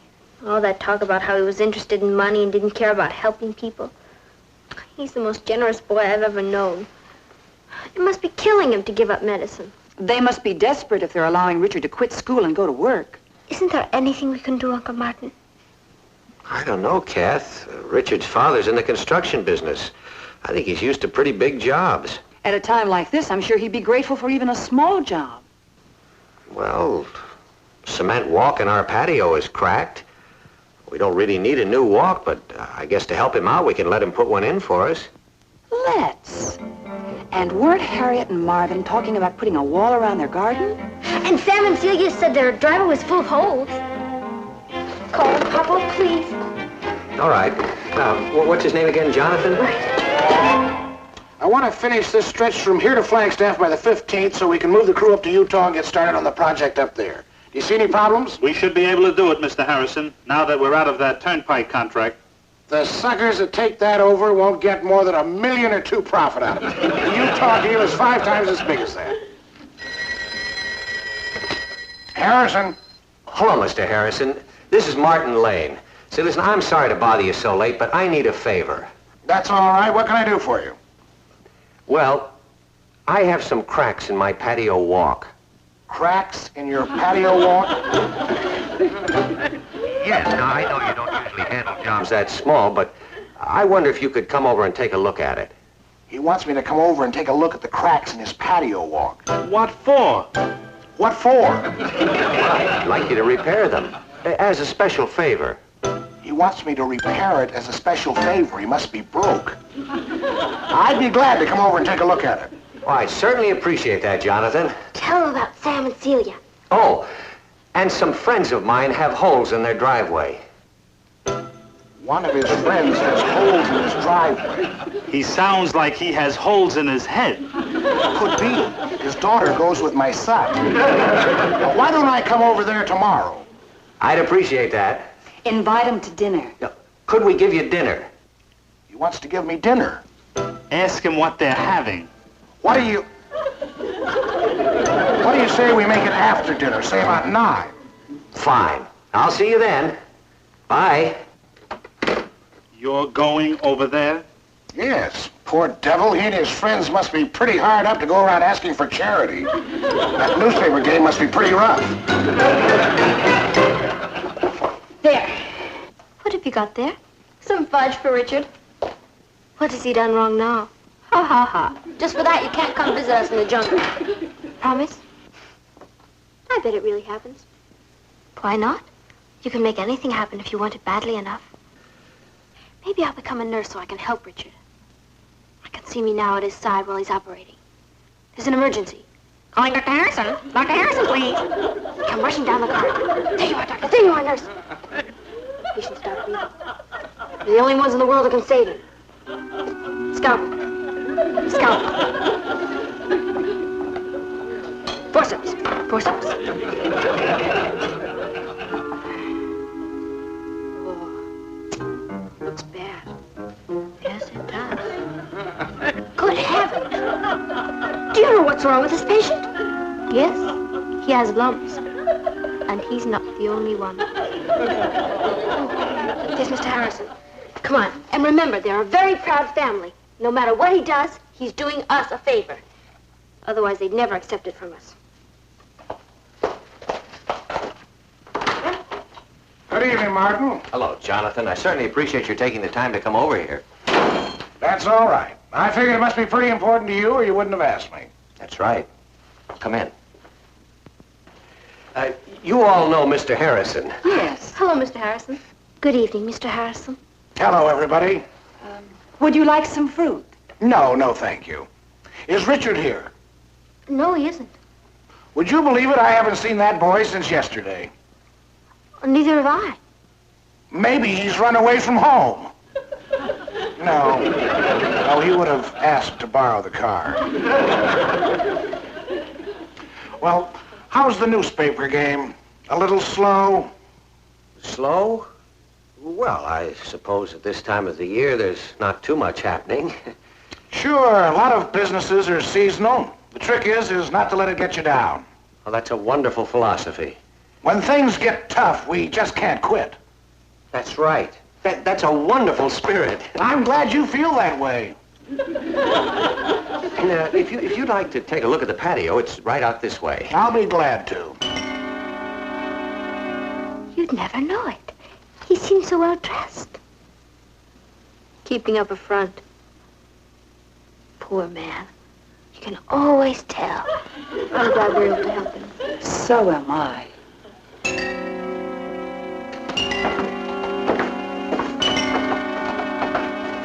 Well, what do you think?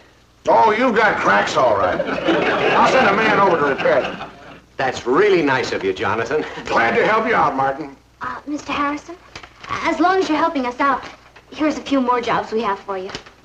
What's this? Oh, walls, cracking ceilings, walks. This neighborhood's in terrible shape.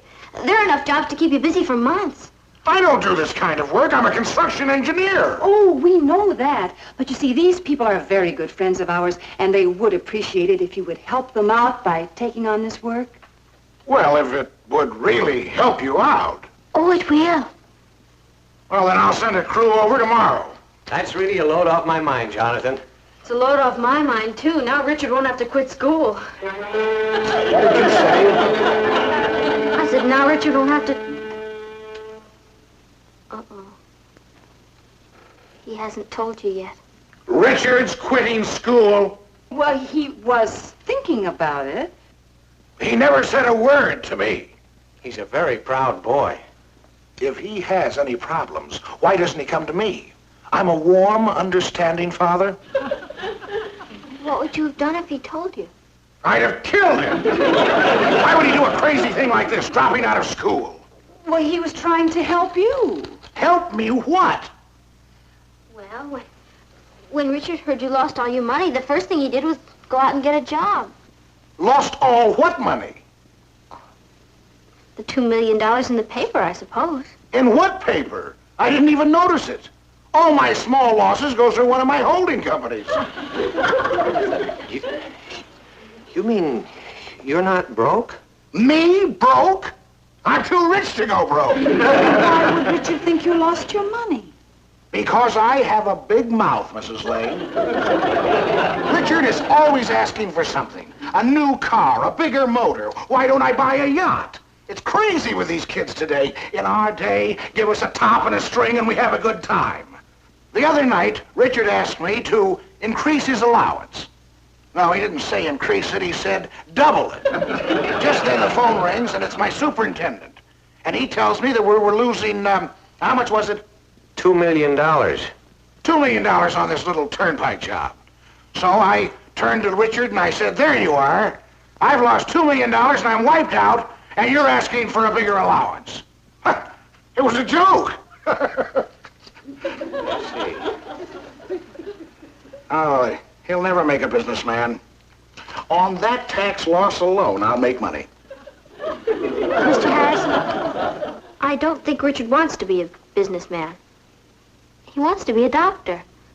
And he was willing to give all that up when he thought you were in trouble. Well, that crazy kid never said a word to me.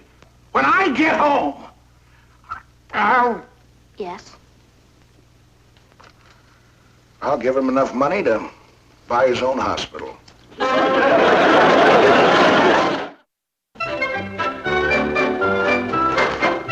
Hi, Arthur. Hey, now, you look great. You all set for the little old basketball game? All set for the little old basketball game. I bet old Marblehead's mad, isn't he? My cutting in on his girl. Oh, hi there. I was just telling Patty you're a loser. Just couldn't hang on to her, could you? Well, you can't win them all. All set, baby? All set, baby. Bye. See ya.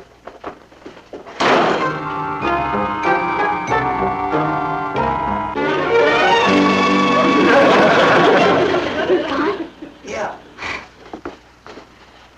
Let's get moving. 7 empty coffins goes on in 10 minutes. Okay. Poor Kathy. Remind me to do something extra special nice for her tomorrow.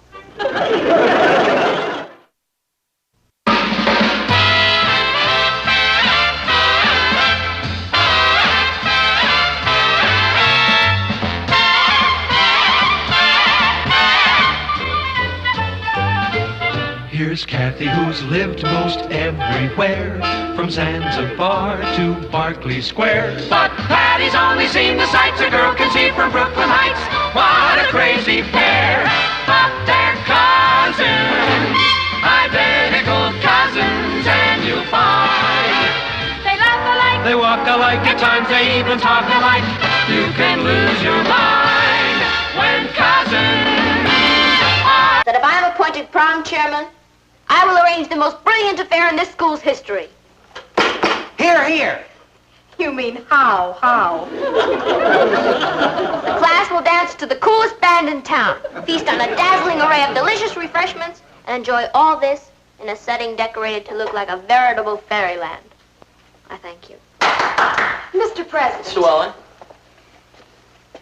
Let's face it, no matter what Patty promises, the class knows that for their $3 a couple, they'll get their choice of either the Flatbush 5 or stale chopped egg sandwiches in the school gym. Now, wait a minute. Nevertheless, if I'm appointed chairman, I promise that everyone will positively be at the prom.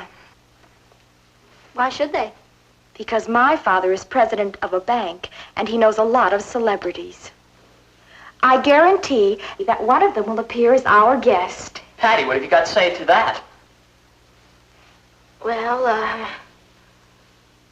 I didn't hear you, Patty. She said, well,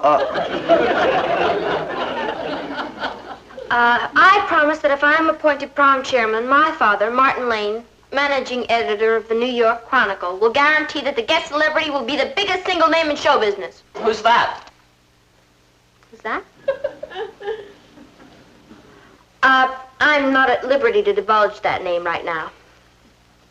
Because she's bluffing. All right. You both have until tomorrow at 3 when I name the prom chairman. See you then. Thanks, Walter. Coming? See you later. Know something, darling? I don't think you have anybody. You won't know until tomorrow afternoon, will you, darling? boy, you sure told her off. I sure did. By the way, who'd you get for the prom? How am I supposed to know?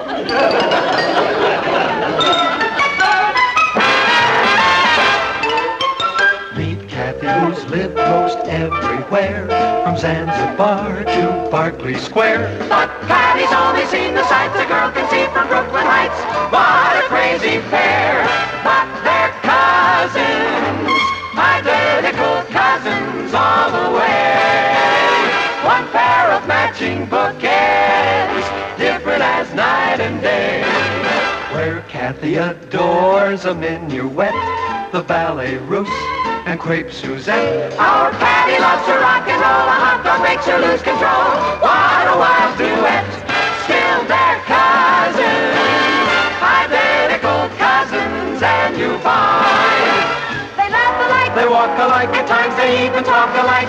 You can lose your mind when cousins are two of a kind.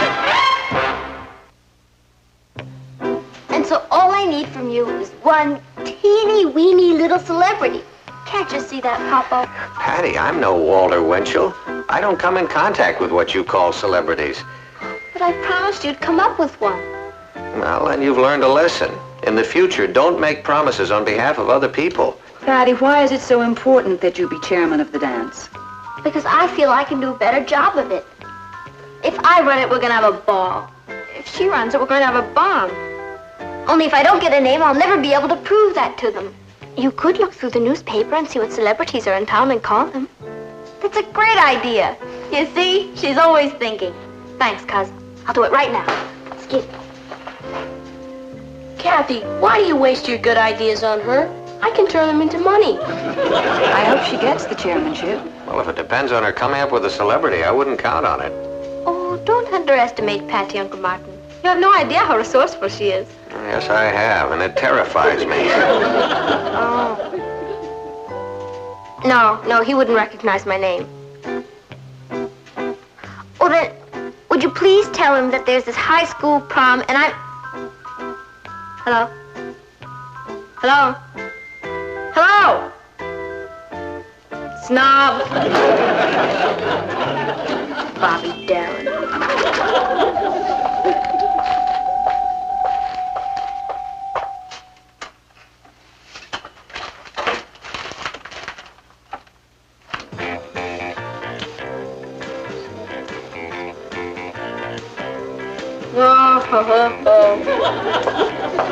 Have you called anyone yet? Yeah, you can forget Bobby Darin. He's too short. Patty, I have to study. Would you mind turning that off, please? What's the mop singing? The mop? What's that? Oh, look, Kathy, I know you're an opera lover, but everybody's heard of the mop. I'm afraid I haven't. What is it? Oh, look at him, Kathy. Isn't he the bitter? He looks like a sheepdog. Don't you dare call Bertram Bristol a sheepdog. Bertram Bristol? Mm-hmm. That's his name. Bertram Bristol. Patty, may I see that album, please? Oh, I don't believe it. You don't believe what? It can't be. But it is. What are you talking about?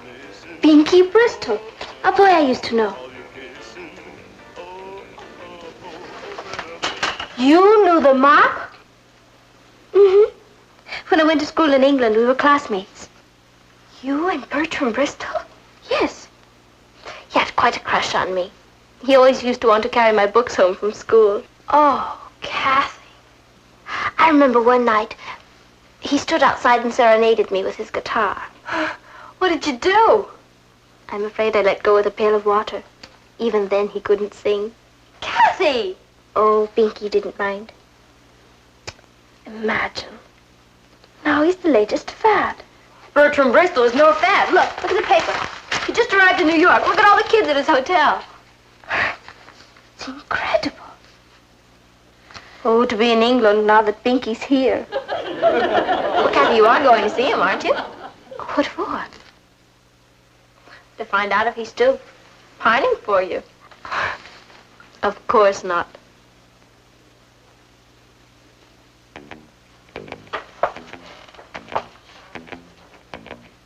Kathy? I just got the most marvelous idea. You want me to phone Binky at his hotel and ask him to come to the prom and sing a few songs. Right. Wrong. I won't do it. You have to. Patty, Binky probably won't even remember me. And I'm sure he's far too busy.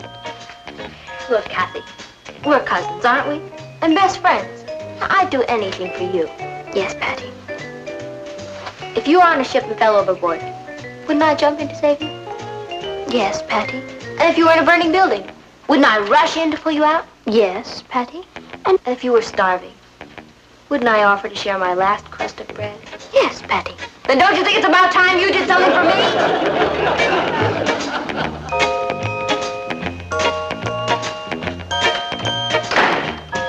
She won't budge. I don't get it. After all you've done for her, why is Kathy so stubborn? Because she has the soul of a mule. It's such a small favor. Of course it is. Look, if I were Kathy, I'd do it in a minute. Richard? What did I just say? Of course it is. No. After that. If you were Kathy, you'd do it in a minute. That's exactly what I said. Richard, shake hands with a genius. Huh? Sorry to be late. Well, you know why we're here today. Yes, indeed. Are you ready to name this big star you can bring to the dance? Of course. Mr. President, if I'm appointed prom chairman, my first official act will be to announce that the guest celebrity will be none other than Bertram Bristol. Bertram Bristol? In person. The mop? Oh. What did you bring? Forget it. Patty, you've got the job. Thank you, Mr. President. Are you sure you can deliver him? Of course. He's an old friend of the family. Patty. Come on, Richard. We mustn't keep dear Binky waiting. Binky? Mm-hmm. That's what his friends call him. Ta-ta. Wait a minute. How do we know Patty's telling the truth? Because Patty wouldn't tell a lie. That's right. She has too much character and integrity. That's right. And because she knows if she doesn't deliver the mop now, the class will tear her limb from limb. That's right.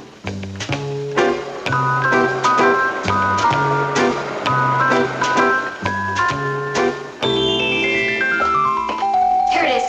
1492. That's the year Columbus discovered America. Maybe that's a good luck omen. Do you think this is really gonna work? Sure, when I called from the lobby, he said to come right up. Only he thought he was talking to Kathy. Will you stop splitting hairs? He shook my hand. Now, how can anyone be so hectic? He's just another ordinary human being. Yeah. Are you sure you don't want me to go in there with you, Patty? Oh, positive. I can handle this fine by myself. I'll see you later. Okay. Coming.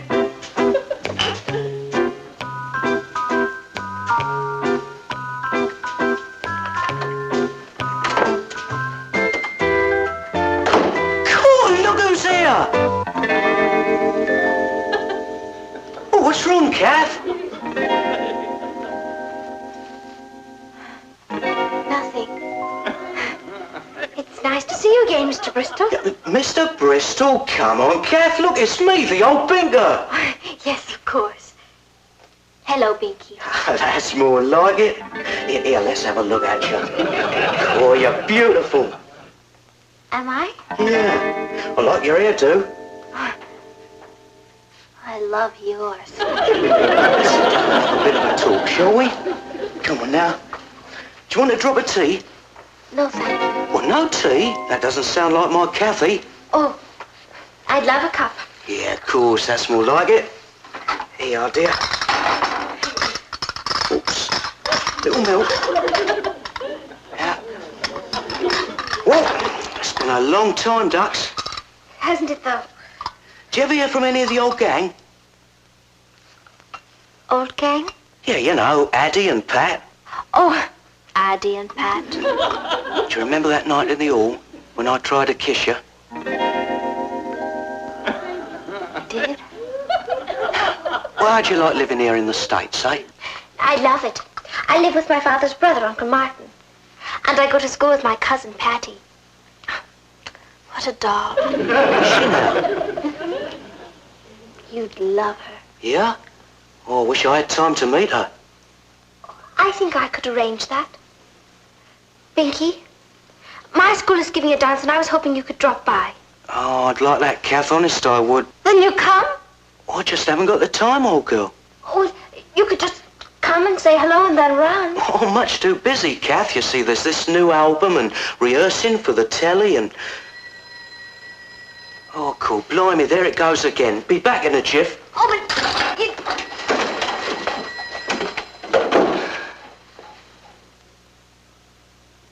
Now what am I gonna do? And because she knows if she doesn't deliver the mop now, the class will tear her limb from limb. Walter, honest, I tried. It's not my fault. And let this be a lesson to you. In the future, don't make promises on behalf of other people. Now you tell me. You could look through the newspaper and see what celebrities are in town and call. You and your bright ideas. You're the one who got me into this in the first place. Were you talking to me? Oh, no. I was, humming. Yeah, do you know that was on the phone? George Bassett. Good old George Bassett. How is he? Would you know him then? I never heard of him. Oh. Neither have I. Well, whoever he was, he tried to put the bite on me for £50. He did? Yeah, happens to me all the time now. I'm rich and famous. I hear more hard luck stories. Hard luck stories? Yeah, and you know how soft-hearted I am. I can't never say no. Binky, I didn't want to tell you this before, but you know the dance my school is giving? It's practically a matter of life or death. Life or death? It's being given to raise money for someone who's in terrible trouble. Someone very dear to me. Yeah, not your uncle. He lost his job months ago, replaced by a machine. Oh, poor old blighter. Hasn't he got any money saved? Oh, not a penny. He's a terrible spendthrift. Well, that's a bit dodgy, isn't it? That's why we're having the dance, to raise enough money so that we won't starve. Well, why didn't you tell me this before, Kath? I was too embarrassed. What, to tell your troubles to the old binker? Binky, if I announced that you would be at the dance, everyone in school would buy tickets. And Uncle Martin would be saved. Kath, you try and keep me away. I mean, thanks ever so. You're the bitter. Oh, here's the address of my school. Now, you come there a week from Saturday at 9 o'clock. All right, 9 o'clock it is then. Thank you, Binky. You're wonderful. So are you, Kath. You're all right.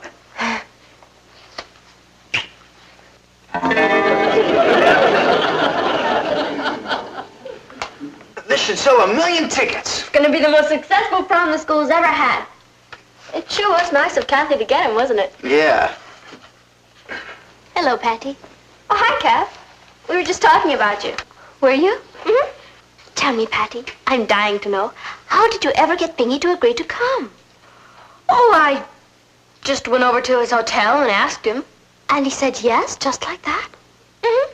Well, you know, all actors are hams. Patty's pretty persuasive. Did you tell him we're cousins? Yeah, I think I did mention it. I think I'll call him. No! I don't think you should do that. Why not? Well, Kathy, he didn't remember you. He didn't? No. Oh, I'm surprised. We were rather close. Well, you know how it is. Well, he's met millions of people. He's a celebrity. Everyone's after him. Well, I'm not. And I'm certainly not going to phone him. That's a good idea. But when I see him at the dance, I'm going to tell him exactly what I think of him. What did the man say? Oh, what a tangled web we weave. He was right. You know, Richard, I think I've done it again. If Binky Bristol shows up at the dance, Kathy's gonna hate me. And if he doesn't show up, limb from limb.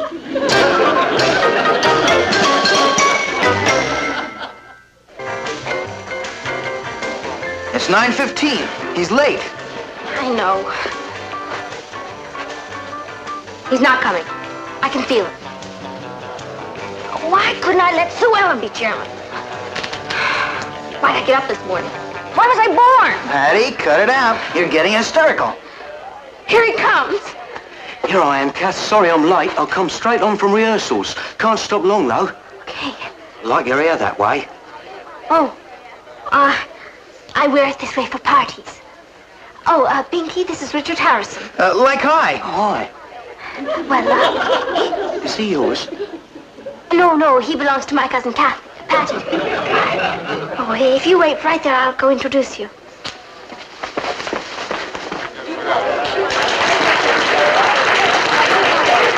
Hello, students.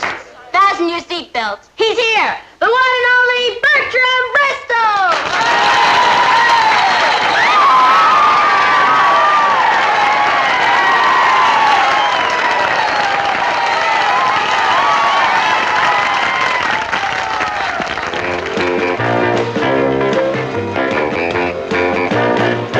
never leave me. Oh, oh, oh, don't deceive me.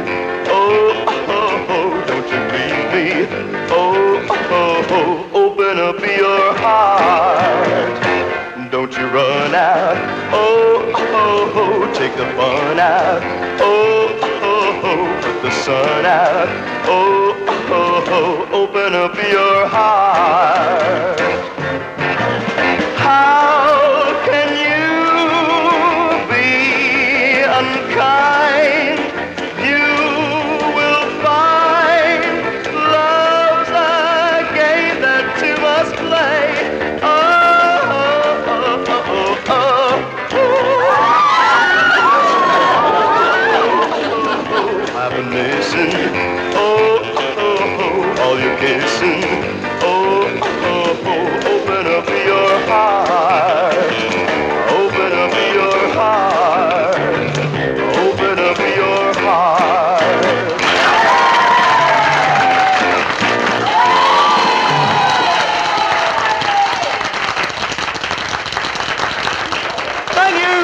Thank you, music lovers.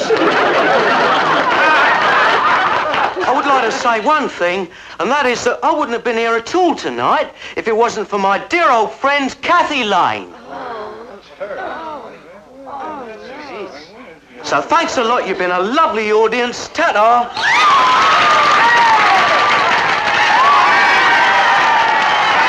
Yeah, Kath, wait a minute, old girl. Lovely bunch of kids out there. Yes. I certainly do appreciate your coming, Binky, but I know you must run along now, so goodbye, Binky. Cool, blimey, it's a blooming mirage. You didn't tell me your cousin Patty was your spitting image. I'm Kathy. And the reason I didn't tell you about my cousin Patty is because I haven't seen you until just now. You mean... I lost my head. Patty, how could you do a thing like this? I'm sorry, Kath. I apologize, Mr. Bristow.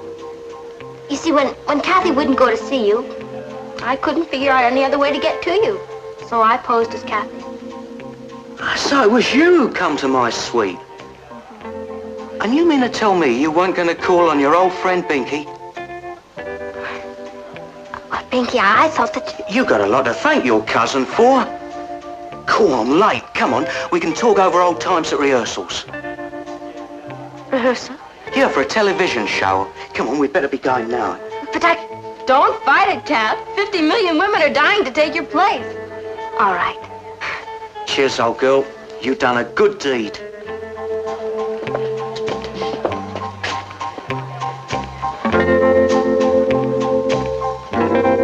He shook my hand.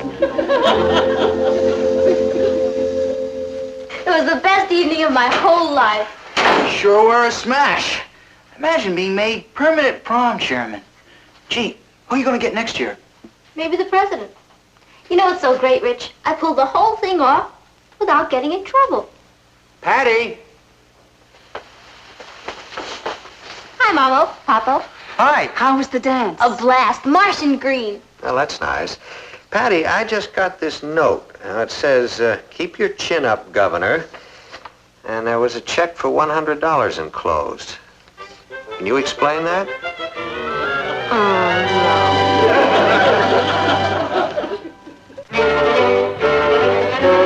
Here's your supper, sis.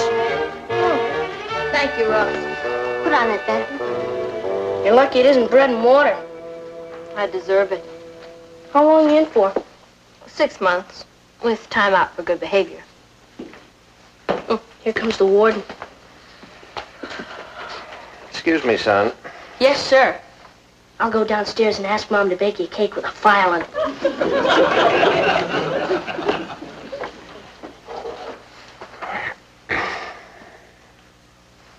Can the prisoner make a statement? Yes? I'm sorry.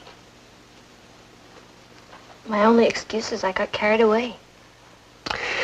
Patty, I understand that what you were doing was for a worthy cause, but you behaved outrageously. I acted like a gleep. You lied to Mr. Bristol, you imposed on him shamefully, and you put me in a very embarrassing situation. Yes, sir. So, until further notice, there will be no dates for you. Yes, sir. And I am confiscating all of these albums. This household has heard the last flat note from that British nightingale. Yes, sir.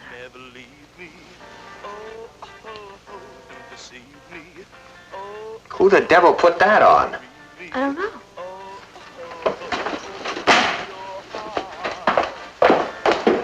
Listen, oh, oh, oh, I've been missing. Will you throw that thing out of here? All your kissing, oh, open up your heart. Open up your heart. Open up Uncle your Marty, heart. look who I brought home to dinner.